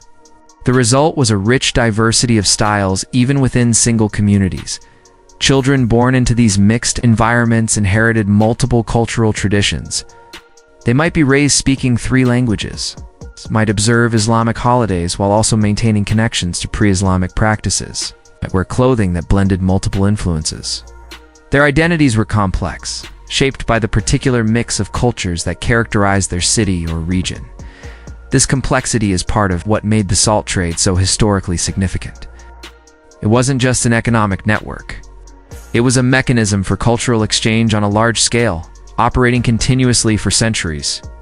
Without it, North Africa and West Africa might have remained far more isolated from each other, developing along separate trajectories. With it, they became interconnected in ways that shaped both regions profoundly. The cultural flows weren't one-directional. Just as Islamic culture influenced West Africa, West African cultures influenced the Saharan and North African communities. The Tuareg, who inhabited the desert and served as guides and intermediaries, developed a culture that was distinctly their own, neither purely Arab, nor purely Berber, nor purely African, but incorporating elements from all these sources: their language, Tomashek, their distinctive blue clothing, their matrilineal social structures. Their unique form of Islam all reflected their position at the crossroads of multiple worlds. Today, when we look at the cultural landscape of West Africa, the Sahel, and North Africa, we're seeing the cumulative result of centuries of exchange along routes like the Salt Roads. The dominance of Islam, the widespread use of Arabic script and language, the architectural styles, the musical traditions, the social customs, all of these bear the marks of that long history of contact and exchange. It's tempting to focus on the violence and exploitation that accompanied the trade, and we should never forget those aspects. But we should also recognize the genuine human connections that formed, the sincere exchanges of ideas and practices, the ways that people from different backgrounds found common ground and sometimes created something new together in the quiet spaces between transactions. Over shared meals and in evening conversations, people learned from each other. A merchant from Fez might discover that the people of the Sahel had sophisticated systems of government and justice. A scholar from Timbuktu might find in Islamic texts ideas that resonated with his own philosophical inclinations. A guide from the desert might hear music that moved him in ways his homeland songs never had. These moments of genuine exchange, however limited by the prejudices and power structures of the time, represent something valuable in human history. They show that even under difficult circumstances, people can learn from each other, can create new cultural forms, can build bridges across differences. The salt caravans, moving slowly across the Sahara month after month, year after year, century after century, carried all of this with them. They were highways not just of commerce but of culture, connecting peoples who might otherwise never have encountered each other, facilitating exchanges that shaped history in profound and lasting ways. And somewhere in the sand, if you knew where to look, you might still find Trisiza, a fragment of pottery showing influences from multiple traditions. The ruins of a caravanserai where travelers from different worlds once sheltered together. The manuscript pages that record ideas no single culture could have produced alone. The winds of exchange that blew across the desert are still blowing, in a sense. The cultural patterns established during the centuries of the salt trade continue to influence the region today. And as we trace those patterns, we're reminded that cultures are never static or isolated. They're always in motion, always in dialogue, always capable of creating something new when they meet in the dust. All things pass. The empires that seem eternal crumble. The roots that connected worlds are forgotten. The cities that thrived grow quiet and fade. This is not tragedy, it's simply the nature of human history. The inevitable cycle of rise and decline that every civilization experiences. The salt roads of the Sahara, which had carried commerce and culture for centuries, were no exception to this pattern. The decline wasn't sudden. There was no single moment when the last caravan crossed and everyone knew that an era had ended. Instead, it was gradual, a slow diminishing that took place over decades and centuries, driven by forces both local and global, some visible and some nearly imperceptible until long after they'd taken effect. One factor was the changing nature of global trade. Beginning in the 15th century, European maritime exploration began opening new routes between Europe and West Africa. Portuguese ships sailing down the Atlantic coast established direct contact with coastal African kingdoms. Suddenly, gold and slaves, two of the major commodities that had flowed north across the desert, could be shipped more efficiently by sea. The economics were compelling. A ship could carry far more cargo than a camel caravan and could make the journey faster and with less risk of loss. European traders, operating from coastal forts and trading posts, offered gold and slave prices that competed with what trans-Saharan merchants could offer. Gradually, trade shifted toward the coast. For salt specifically, the the impact was less immediate. Coastal West Africa had its own salt sources. Evaporation of seawater along the Atlantic coast produced salt that could supply coastal populations. But the interior regions, far from the sea, still needed Saharan salt. And the trans-Saharan trade continued serving these markets? So even as gold and slave trade shifted seaward, salt caravans still crossed the desert, but perhaps in somewhat reduced numbers. Another factor was political instability. The great empires that had facilitated and protected the salt trade Mali, Songhai, Kanem-Bornu, eventually declined and fragmented. The reasons were complex: succession disputes, military defeats, economic strains, environmental challenges. When Songhai fell to a Moroccan invasion in 1591, it marked the end of centralized political control over much of the Western Sahel. The resulting fragmentation made long-distance trade more dangerous and unpredictable. Without strong states to maintain security, bandits and raiders became more of a threat. Caravans needed larger armed escorts, which increased costs. Some routes became too dangerous to travel at all. Merchants, calculating risks and profits, sometimes decided the trade wasn't worth it anymore. The network that had functioned for centuries began to fray. Environmental changes played a role too. The Sahara, always harsh, went through periods of increased aridity. Wells that had been reliable for generations dried up. Oases diminished. The desert seemed to be advancing southward, making journeys longer and more difficult. While these changes weren't dramatic enough to make the routes impassable, they added to the challenges and costs that traders faced. The colonial period dealt further blows to the salt trade. As European powers carved up Africa in the late 19th century, they redrew economic networks to serve their own interests. Railroads and roads were built, not to connect the Sahara to the Sahel, but to connect resource extraction zones to coastal ports. The orientation of trade shifted from north-south to an interior coastal axis. Colonial administrators often viewed trans-Saharan trade with suspicion or indifference. It represented networks they didn't control, flowing through regions that didn't always respect the new colonial borders. They preferred trade they could tax and regulate, moving through infrastructure they had built. The salt trade, decentralized and traditional, didn't fit their vision of how African economies should work. New technologies made traditional methods obsolete. Industrial salt production using modern mining techniques or large-scale seawater evaporation operations could produce salt more cheaply than the labor-intensive methods used in places like Taudeni. Even when Saharan salt continued to be valued for cultural or taste reasons, it couldn't compete economically with industrial alternatives. Motor vehicles, when they finally reached the region, changed the transportation equation fundamentally. A truck could carry far more salt than a camel caravan and make the journey much faster. The specialized knowledge of desert guides became less essential when you could navigate by compass and eventually GPS. The romance and tradition of the camel caravan became economically irrelevant, and so the routes declined.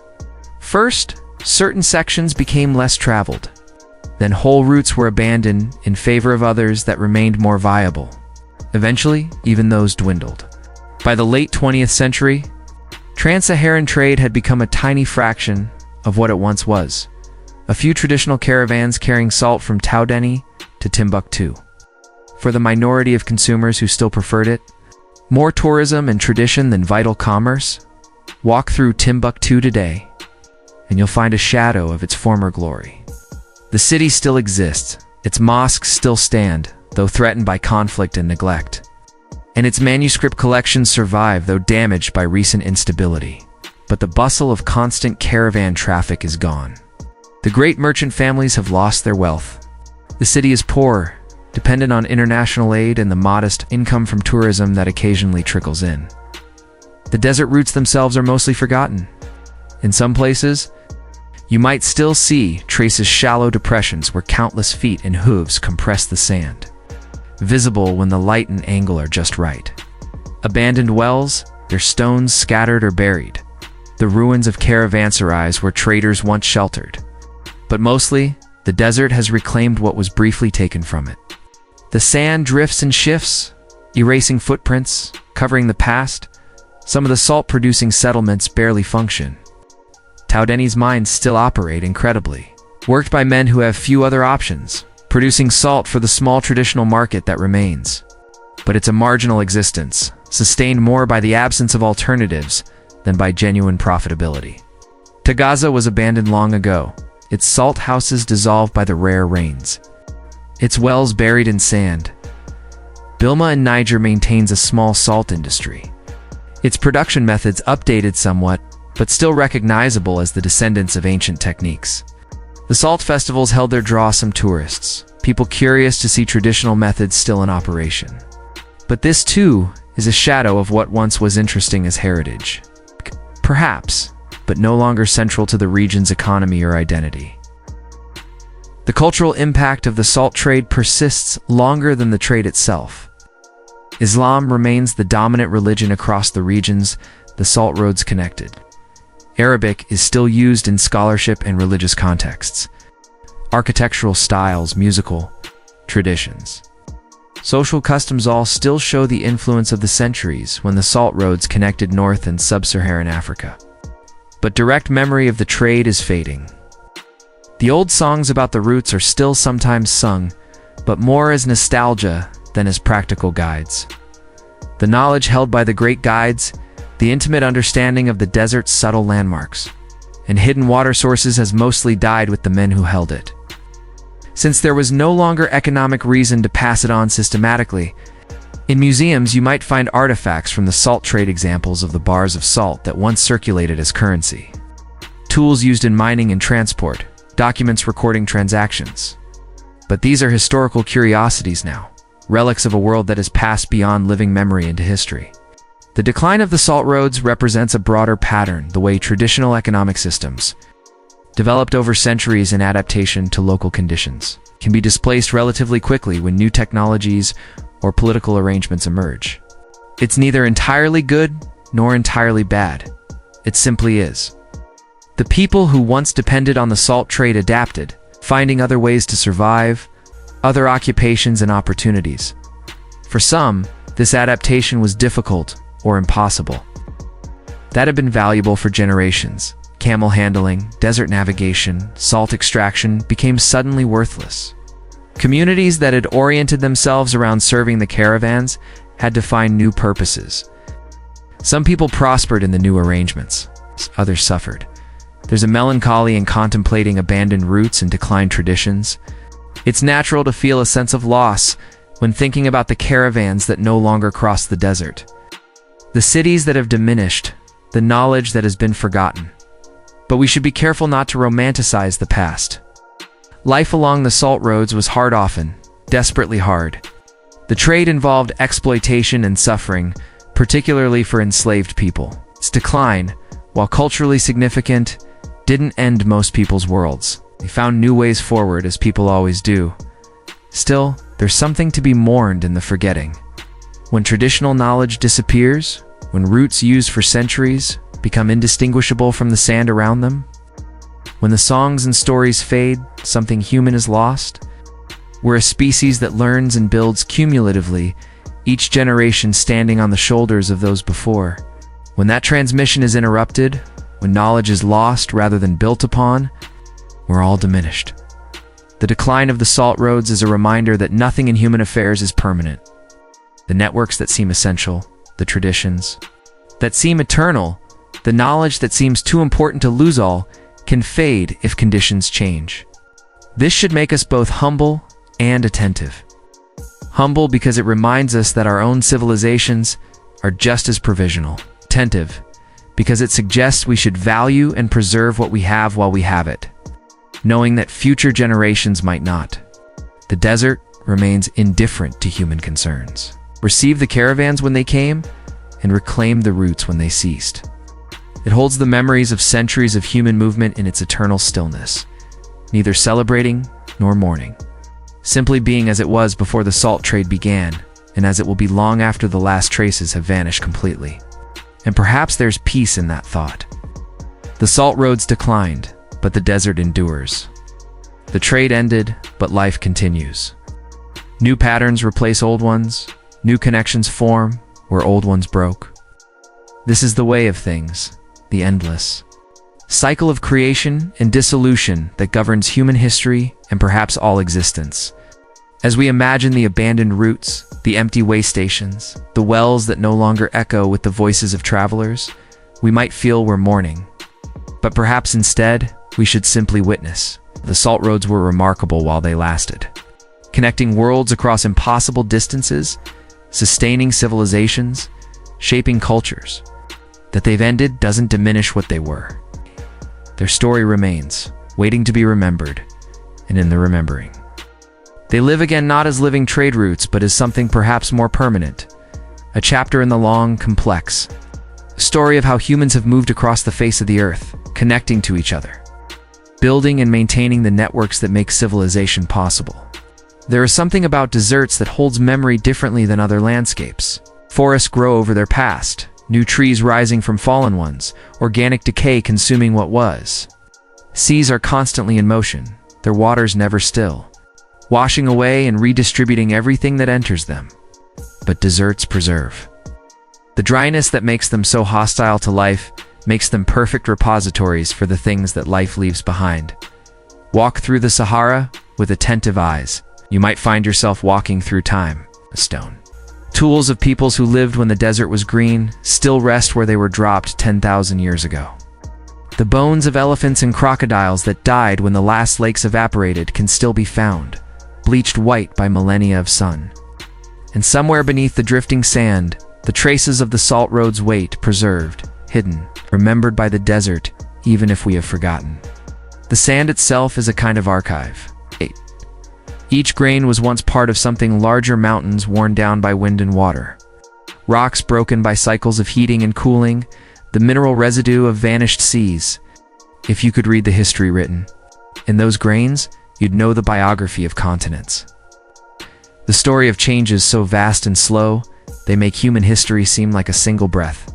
But we're concerned here with a shorter span, the centuries when human feet and hooves crossed these sands. When the salt roads were living routes connecting distant peoples, even that relatively brief period has left its marks, if you know where and how to look. In some places, satellite imagery can still detect the old routes.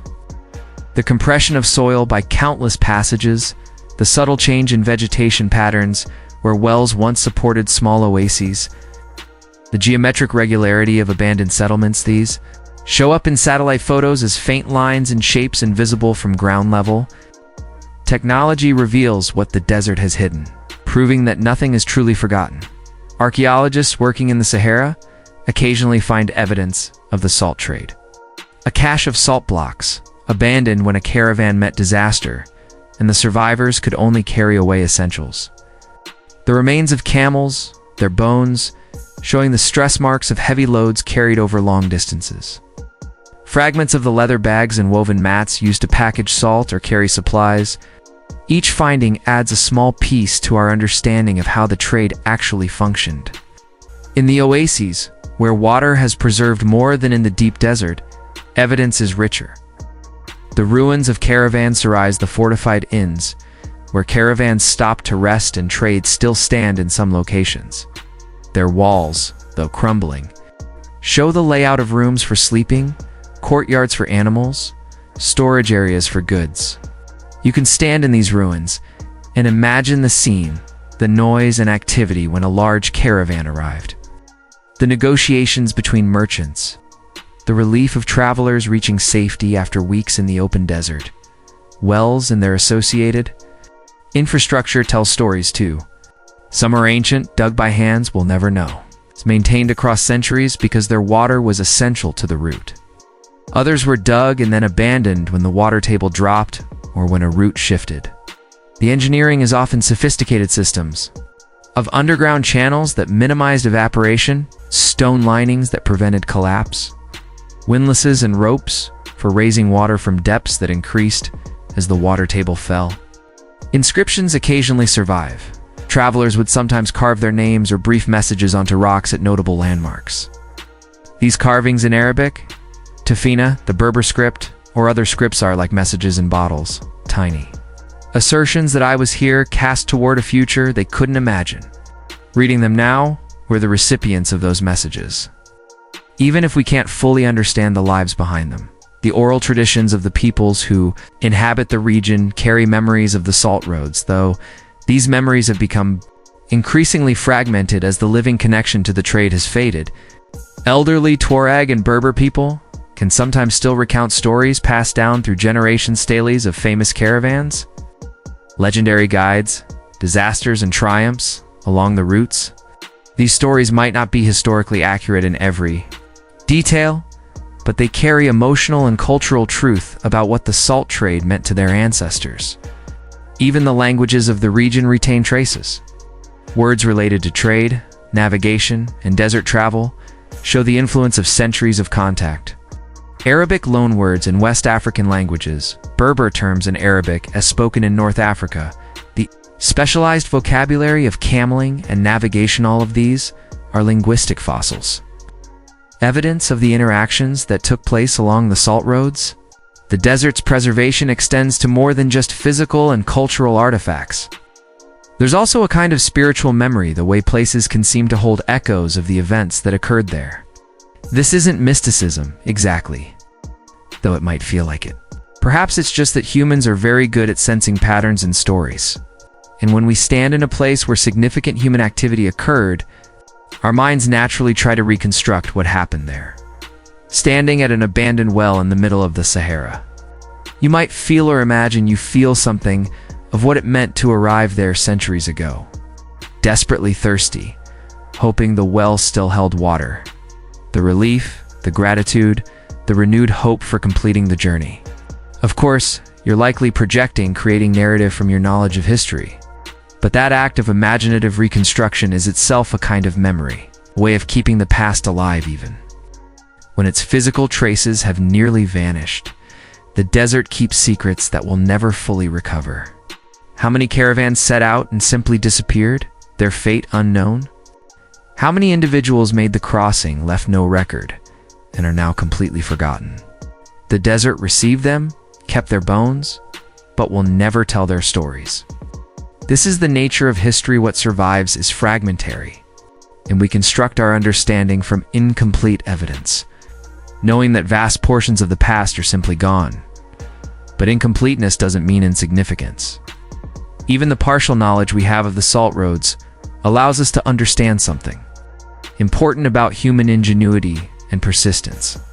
We know that people found ways to cross one of the planet's most hostile environments, repeatedly, for centuries. We know they built networks of exchange that connected dramatically different ecosystems and cultures.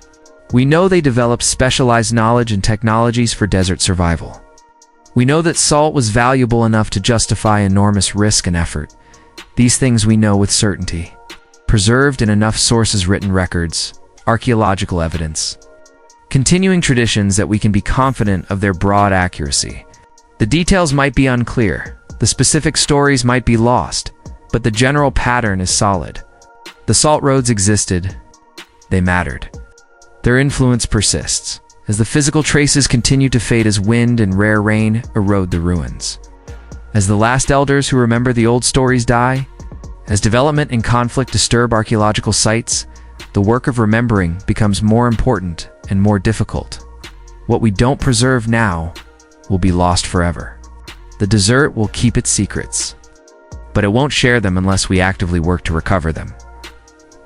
This is the paradox of deserts as archives. They preserve beautifully, but they hide what they preserve. Unlike a library where knowledge is organized and accessible, the desert's archive is scattered, buried, fragmented. Finding its secrets requires patient searching, careful excavation, skilled interpretation, and even then, much remains hidden, waiting for lucky discovery or remaining forever beyond reach. There's something almost peaceful in that thought. The desert holds what it holds, reveals what it chooses to reveal, keeps the rest. We can learn what we can learn, preserve what we can preserve, but we have to accept that some things are simply beyond recovery. The salt roads, in their fullness, every journey, every trader, every load of salt carried across the sand are gone. We have echoes, fragments, reflections. But the thing itself exists now only in the desert's silent memory. And perhaps that's enough. Perhaps it's even appropriate. The salt roads weren't meant to be eternal. They were practical things, solutions to specific problems in specific historical moments. They rose because they were needed and declined when they weren't. That they left traces material. Cultural linguisticies, more than many historical phenomena manage. That those traces allow us, centuries later, to reconstruct something of the story is a kind of victory against forgetting. So the desert keeps its secrets. We're grateful for the ones it shares. The buried wells, the faded tracks, the archaeological sites, the oral traditions. The documents in Timbuktu's libraries, all of these are gifts from the past, preserved through the desert's particular form of memory. They allow us to see, dimly but truly, something of a world we never knew, to understand people we'll never meet, to appreciate achievements we might otherwise never have imagined, and when we've learned what we can learn, when we've honored the past as best we're able, perhaps we should let the desert keep what remains. Not everything needs to be excavated, documented, explained. Some secrets can remain secret. Some memories can rest in the sand, undisturbed. A private conversation between the desert and its past, shared only with the wind and the stars and the slow passage of time. The Sahara, after all, was here long before the salt roads and will be here long after the last traces have vanished. It has witnessed human dramas for tens of thousands of years and will witness whatever comes next. In its timeless presence, our concerns, our desire to know, to preserve, to understand must seem very small. And yet the desert receives our efforts with the same indifference it receives everything else, neither encouraging nor discouraging.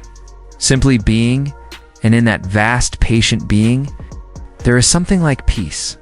The desert keeps its secrets, and that's enough. We learn what we can, and that's enough. The salt roads existed, and now they rest in memory, and that too is enough. Nothing more is required. The story, even incomplete, even fragmentary, even fading, the story itself is the victory. If you trace the history of human civilization far enough, you'll find that certain substances appear again and again. Fundamental to the development of complex societies, fire, obviously the controlled use of which separated humanity from every other species. Metal, first copper and bronze, later iron and steel, which enabled new tools, weapons, and technologies. Grain, the domestication of which allowed settled agriculture and food surpluses. And salt, that simple compound of sodium and chloride, which seems so mundane now, but which shaped human history in profound ways. We've spent our time together following the salt roads of the Sahara, watching caravans cross impossible distances, seeing cities rise and fall, understanding how this mineral connected civilizations, but perhaps it's worth pulling back even further, to consider what salt has meant to humanity at the most fundamental level, not just economically or politically, but almost spiritually, as a substance that's become woven into the fabric of how we think about value, preservation, and survival itself. Salt appears in the foundational stories of many cultures. In Jewish and Christian traditions, Lot's wife is turned into a pillar of salt for disobeying God's command, a story that's fascinated interpreters for millennia. Is it about obedience? About the danger of looking back? About the preservative nature of salt, capturing a moment of transgression forever? The symbol resonates precisely because salt itself resonates. We understand intuitively that there's something important about this substance in ancient Rome. Salt was sacred enough to be offered to the gods. The throwing of salt over one's shoulder for luck, a superstition that persists in some cultures to this day, supposedly originates from Roman religious practices. Salt and bread offered to guests symbolized hospitality and protection. To share salt was to create a bond, a covenant. The Arabic phrase "there is salt between us" indicated a relationship of trust and mutual obligation. To betray someone with whom you'd shared salt was considered particularly dishonorable. This wasn't mere metaphor. The actual sharing of salt created social bonds that were expected to be honored. The substance itself carried moral weight. In Japanese culture, salt is used for purification. It might be thrown after a funeral to cleanse participants, or placed at the threshold of a business to ward off evil spirits. Sumo wrestlers throw salt into the ring before matches, a ritual purification that's been practiced for centuries. Salt's purity, its resistance to decay, its crystal clarity makes it symbolically powerful. Why does salt carry such symbolic resonance across cultures? Perhaps because it's one of the few substances that's simultaneously completely common and absolutely essential. You can live without gold, without jewels, without luxuries of almost any kind, but you cannot live without salt. Your body needs it for basic cellular function. In a world without modern nutrition, the difference between adequate salt intake and deficiency could be the difference between health and debilitation. Between life and death, salt's preservative properties made it essential for survival in pre-refrigeration societies.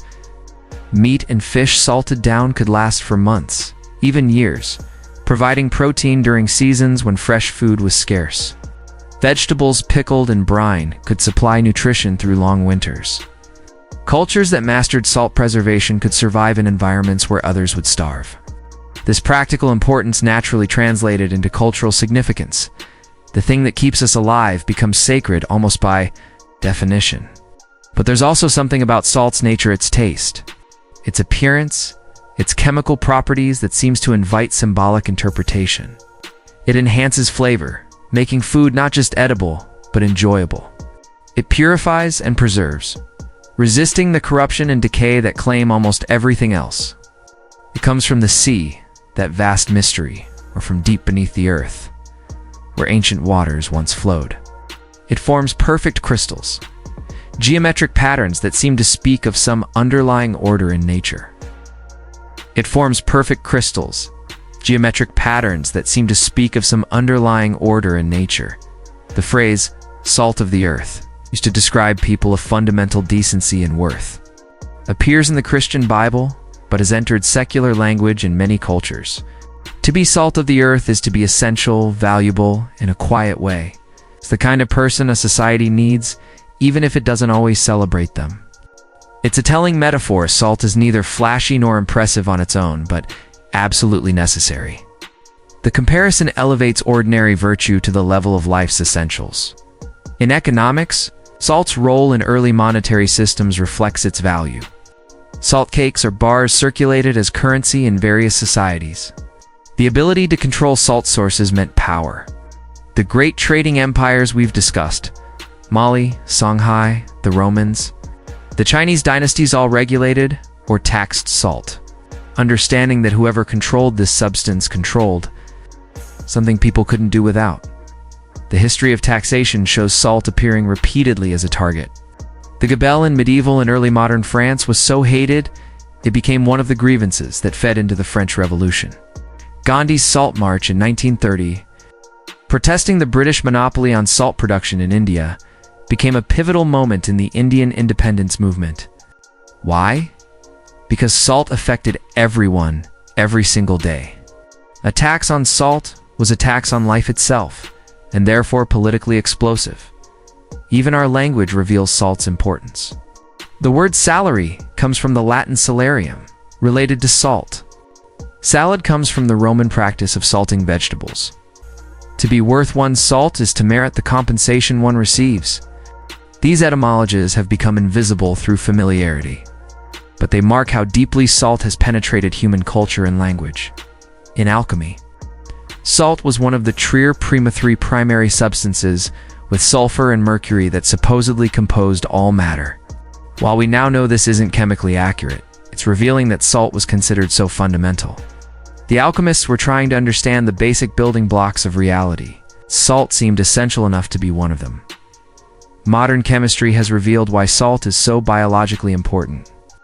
Sodium ions are critical for nerve transmission. Every thought you have, every movement you make, depends on sodium flowing across cell membranes. Chloride helps maintain fluid balance and is essential for digestion. Without adequate salt, your nervous system fails. Your muscles don't work properly. Your cells can't maintain their internal environment. Salt isn't just useful. It's intrinsic to how multicellular life functions. Yet for all its importance, salt is remarkably abundant. The oceans contain enough salt that, if extracted and spread evenly over Earth's land surfaces, it would create a layer 500 feet thick.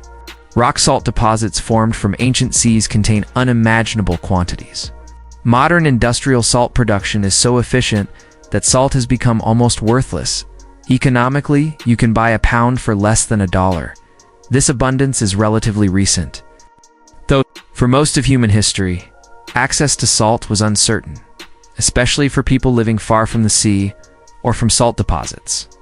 The salt roads existed because of this uneven distribution. Salt was abundant in some places and scarce in others, creating the price differentials that made trade profitable. When technology changed and salt became universally cheap and available, the salt roads lost their economic logic.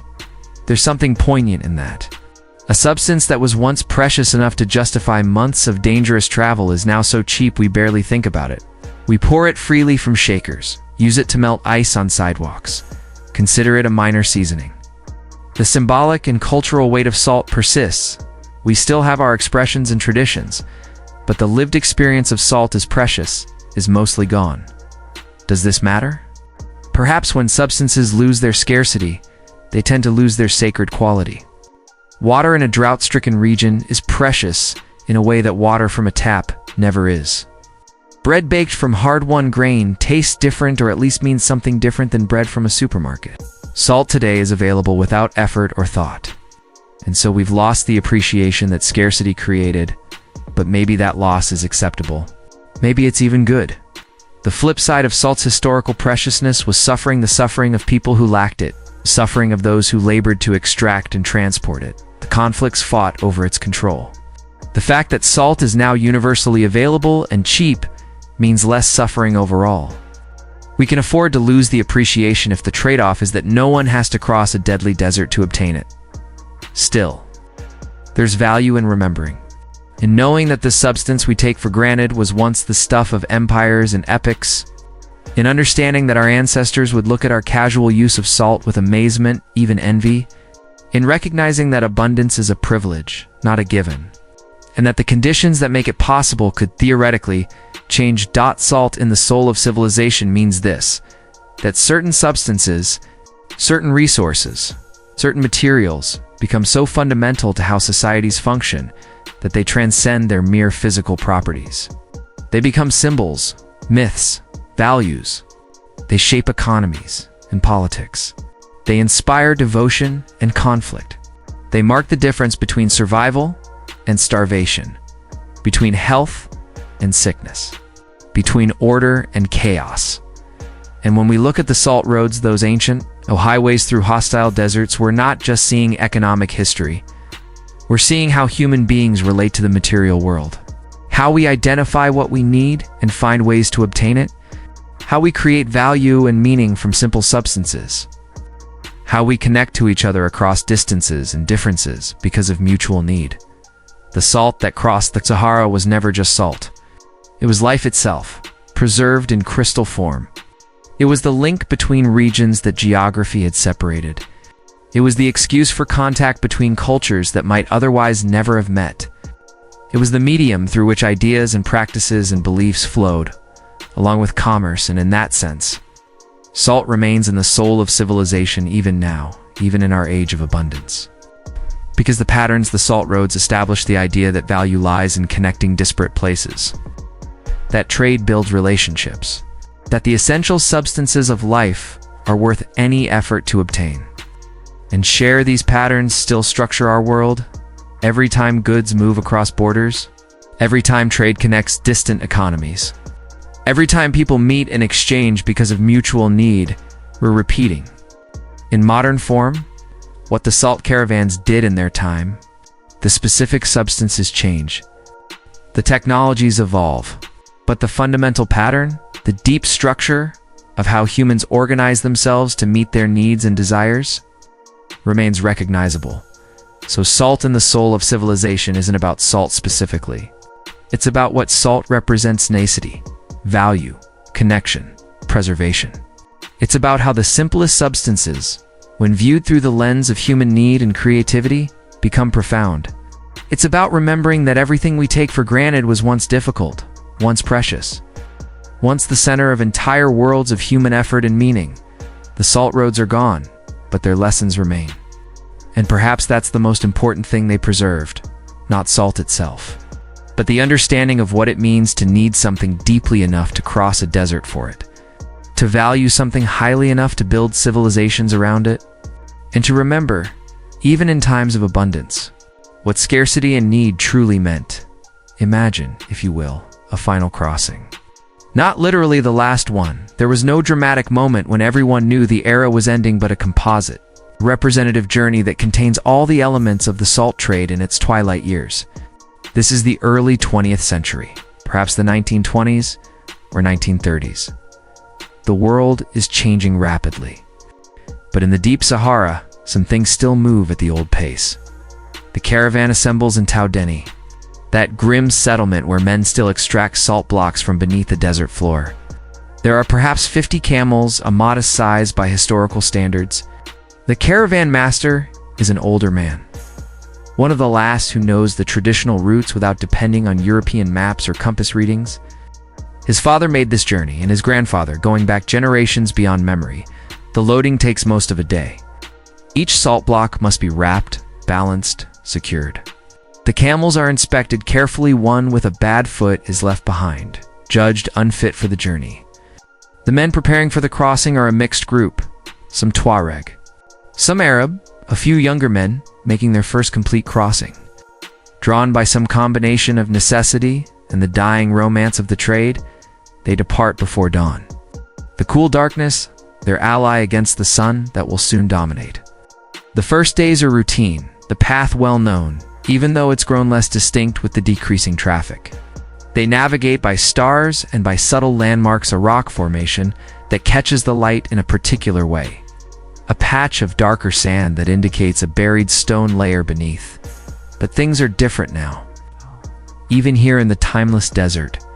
In the past, they might have encountered multiple other caravans, opportunities to share news, to travel together for a while, to help each other if disaster struck. Now, they travel alone. The emptiness is more complete than it used to be. The desert seems to be reclaiming itself, shrugging off the human activity that briefly crossed its face. At the first major oasis, they find the well functioning, but the settlement diminished. There used to be a permanent population here, families who lived at this impossible margin, supporting themselves by serving the caravans. Now, there are only a few people, mostly old, stubbornly clinging to a way of life that's clearly ending. They sell supplies and water at prices higher than they used to charge, because demand has dropped, and they need to make up the difference. Somehow, the young men in the caravan find the journey harder than they expected. They've heard stories all their lives about the desert crossings. But stories don't prepare you for the reality, the exhaustion, the monotony. The way time seems to stretch and contract strangely when every day looks identical to the last. One of them gets seriously ill, probably from bad water, and for several days his survival is uncertain. He recovers, but slowly, and the caravan must reduce its pace. Around the halfway point of the journey, they encounter something new, a motor truck, broken down. Its European driver and his African assistant struggling with its engine. This is the future making its first tentative intrusions into this space. The truck, when it works, can carry far more salt than the entire camel caravan and make the journey in a fraction of the time. But its unreliable mechanical failures are common, spare parts scarce, and the drivers don't have the desert knowledge that could save them if things go truly wrong. The caravan master contemplates the truck with mixed feelings. He understands perhaps better than the younger men what it represents. This machine, and others like it, will make his skills obsolete. The knowledge he spent a lifetime acquiring, the reading of stars and sand, the memory of every well and way station, the understanding of camels and weather will die with his generation. Part of him resents this, but part of him also thinks, good, let it be easier. Let people not have to suffer what we've suffered.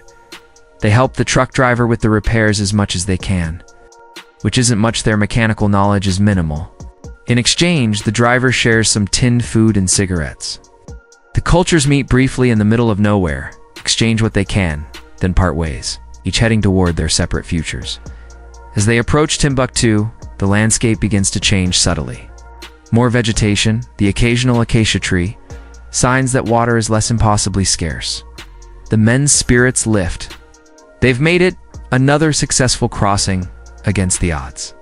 The satisfaction is real, even if the economic reward will be modest. Timbuktu, when they reach it, is a shock for the younger travelers who've never seen it before. They've heard of its legendary wealth and learning, but what they find is a declining town. It's dusty and poor, a shadow of its golden age. The great mosques still stand, but many buildings are in disrepair. The streets are quieter than they should be. The salt is unloaded and sold to local merchants. The prices are lower than the caravan master hoped. Industrial salt is increasingly available, shipped up from the coast on the French colonial administration's trucks and barges. The traditional Saharan salt can still find buyers, especially among people who prefer its taste or who value it for traditional reasons, but the market is shrinking. Still, there's profit enough to make the journey worthwhile, barely. The men will rest for a time in Timbuktu, spending some of their earnings. Enjoying the relative comfort and civilization of even this diminished city, some will buy goods to carry back north, textiles perhaps, or cola nuts for the northern markets. Then they'll make the return journey, closing the circuit. But the caravan master knows this can't continue much longer. Maybe he'll make this run a few more times. Or maybe this is truly his last. The economics are becoming untenable. His sons show no interest in following him into the trade, they're learning French. Trying to find positions with the colonial administration or in the modern sector of the economy, the old ways are ending, and while there's sadness in that, there's also relief. It's been a hard life, a dangerous life. If it can be easier for the next generation, perhaps that's progress, as they prepare for the return journey. There's a moment, perhaps around an evening fire. Perhaps in a quiet conversation between the caravan master and his old partner. When someone speaks the thought they've all been avoiding, this might be the last time, not definitely. Not dramatically, but maybe. Maybe the economics won't work anymore. Maybe next season, they won't be able to assemble a caravan. Maybe the last salt road is closing behind them even as they walk it. The return journey is uneventful, which in the desert is a blessing. They make it back to Taudeni with no major disasters. The men disperse to their homes, carrying what they've earned, carrying also the memory of having done something that connects them to centuries of tradition, and then, well, then what? Perhaps there is another caravan the next year, and another after that. Perhaps the trade dwindles slowly, each season with fewer participants, till finally one year no caravan assembles at all, and everyone realizes, belatedly, that it's over. Or perhaps there's a more definite end-of-political event that closes the route, an economic shift that removes the last incentive, a drought that makes the journey too dangerous. However it happens, eventually there is a last caravan. The last salt blocks, carried by camel from Taudeni to Timbuktu. The last travelers making the crossing in the traditional way. The last time the ancient knowledge of the routes is used for its intended purpose. After that, it becomes history, then memory, then legend. Then finally something that most people don't know ever existed. This is how eras end. Not usually with dramatic events that everyone recognizes at the time, but with slow fading, with the gradual cessation of activities that once seemed permanent, with people making rational decisions that collectively add up to the abandonment of entire ways of life. The last caravan disappears into the distance, growing smaller until it's just a wavering shape in the heat shimmer, then vanishing entirely. The desert receives it, as it has received all the caravans before, indifferent and eternal.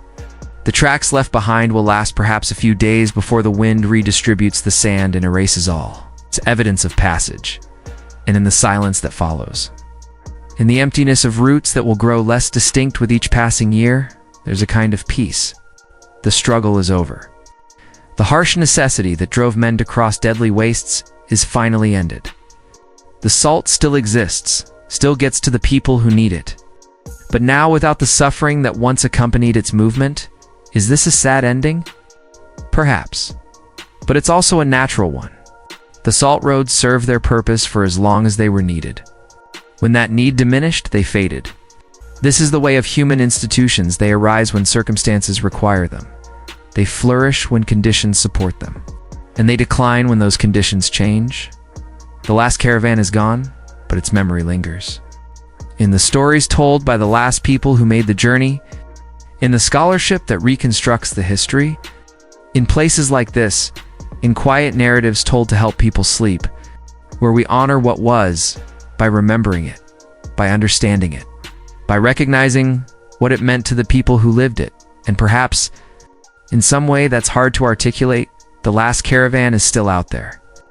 Still crossing the desert in imagination, in historical consciousness, in the collective memory of humanity. Every time someone learns about the salt roads, they exist again briefly. Every time someone looks at a map of Africa and wonders about those blank spaces labeled desert, the caravans stir. Every time someone thinks about salt and remembers it was once precious enough to justify crossing an ocean of sand, the trade lives again. The last caravan has passed, but the desert remembers. And through the desert's memory, through our own efforts at remembering, the caravans continue their eternal journey, real once, mythic now, but no less meaningful for having transformed from history into story. And so we arrive at the end of our journey together. You and I, we've crossed the Sahara in imagination, following the salt roads from their origins through their flourishing to their slow decline. We've met traders and guides, merchants and scholars, the enslaved and the free. We've seen cities rise in impossible places and watched them fade. We've traced how something as simple as salt could shape centuries of human history, connecting continents and cultures through networks of need and exchange. But now, it's time to rest. To let the images fade, to allow the stories to settle into the quiet part of your mind where memories rest. To find peace in the stillness that always waits, patient and eternal. Beneath all our bustling and striving, listen for a moment to the sound of the desert at night. It's not silent, true. Silence is rare in nature, but it's close. There's the soft whisper of wind across sand, so gentle, it's almost subliminal. There's the occasional tick and pop of rocks cooling after the day's heat. There might be the distant call of a night bird, or the rustle of some small creature moving through sparse vegetation. But mostly, there's stillness. A quality of quiet that has depth and texture that seems to have weight. It's a peaceful sound, if sound it can be called. It's the acoustic equivalent of darkness. Not the absence of sound, but the presence of quiet. Filling the space where sound might be, this is what the traders heard. Those centuries of nights when they camped beneath the stars, after the day's heat and exertion, after the evening meal and conversations, this quiet would descend. And in that quiet, perhaps they found something that eluded them in their daily lives. A sense of perspective, maybe. A recognition of how small their concerns were beneath that enormous sky. How brief their lives were against the eternity of the desert. Or perhaps they thought nothing profound at all. Perhaps they were simply tired, grateful to rest, hoping for cool weather overnight and an easy journey the next day. Sometimes the meaning we seek in experiences is less interesting than the experiences themselves. Lived without interpretation or analysis. Let yourself find that stillness now. Your breathing is slowing, your body relaxing into comfort. The day's concerns are fading, becoming less urgent, less demanding of your attention. You're allowing yourself to drift, to release your hold on wakefulness, to trust that sleep will come in its own time, that you don't need to force it. Imagine you're lying on sand that's still slightly warm from the day's sun, but cooling now. The sky above you is enormous, and the stars are so numerous they seem to merge into a luminous fog. You can see the Milky Way clearly. That great river of light that the ancient Arabs called the Mother of Stars. It stretches across the zenith, beautiful beyond words, indifferent to human observation, yet somehow comforting in its reliable presence. There's a peace in this image. You're in an environment that would kill you if you weren't prepared. Yet in this moment, you're safe. You have water, you have shelter, you have companions. The desert's harshness is held at bay by human community and preparation. You're experiencing the desert at its most benevolent, cool, quiet, beautiful. The salt you helped carry lies nearby, wrapped and ready for tomorrow's journey. But tomorrow is distant. For now, there's only the night, the stars, the quiet breathing of sleeping camels, the warmth of the sand beneath you, the cool air on your face. You're part of something ancient. People have slept under these stars for thousands of years, in this very desert, under conditions much like these. You're connected to them through time, through the simple shared experience of resting after a day's journey, of finding peace in the desert's night. The salt roads are behind you now. You've walked them in imagination, learned their stories, honored the memory of the countless people who traveled them in reality. But now it's time to let them rest, to release your grip on the details and the facts. To allow the experience to settle into dreams. Sleep, when it comes, will be deep. You've earned it through your attention. Through your patient listening to stories that moved at the pace of camel caravans, that didn't rush or demand or insist. You've allowed yourself to slow down, to match the rhythm of a different era. It's a different way of being. And as you drift into sleep, perhaps you'll dream of salt and sand. Perhaps you'll see caravans moving across moonlit dunes, eternal and peaceful. No longer bound by economics or necessity, but free to simply exist as images. As memories, as story. The desert keeps its secrets. But it shared some of them with you tonight. The whisper of forgotten sands, the memory of oceans in crystal form, the patient crossing of impossible distances, the meeting of cultures in dust, the slow decline, the peaceful ending. All of it is part of you now, woven into your rest. The sound of stillness is the sound of completion. The journey is over. The stories are told. The salt has reached its destination. There's nothing more you need to do. Nowhere else you need to go. You can simply be suspended between waking and sleeping. Held by the quiet like sand holds, water loosely, gently, without effort. Let go now. Release whatever you're holding. The day is done. The night is here, and rest is waiting. The salt roads have carried you as far as they can. Now you must make the final part of the journey alone, into dreams, into sleep, to the deep peace that awaits when we stop striving and simply allow ourselves to be. The desert whispers, rest. The stars promise, we'll be here when you wake. The sand sighs, let go. And your body, tired and ready, agrees. Sleep comes like the slow settling of sand after wind, natural and inevitable, requiring nothing from you but acceptance. The peaceful trade of sea salt across. Forgotten deserts continue somewhere in the realm of story, of memory, of dream. And you are part of that story now. Traveler who walked the route in imagination and found at its end not drama or excitement, but the simple gift of rest. Sleep well, traveler. The desert keeps you safe tonight. The salt roads have led you home to the quiet place, to the still place, to the peaceful place where sleep and story meet, where history becomes dream, and where the ancient trade continues its eternal journey through the landscape of human imagination. Sleep now. Sleep.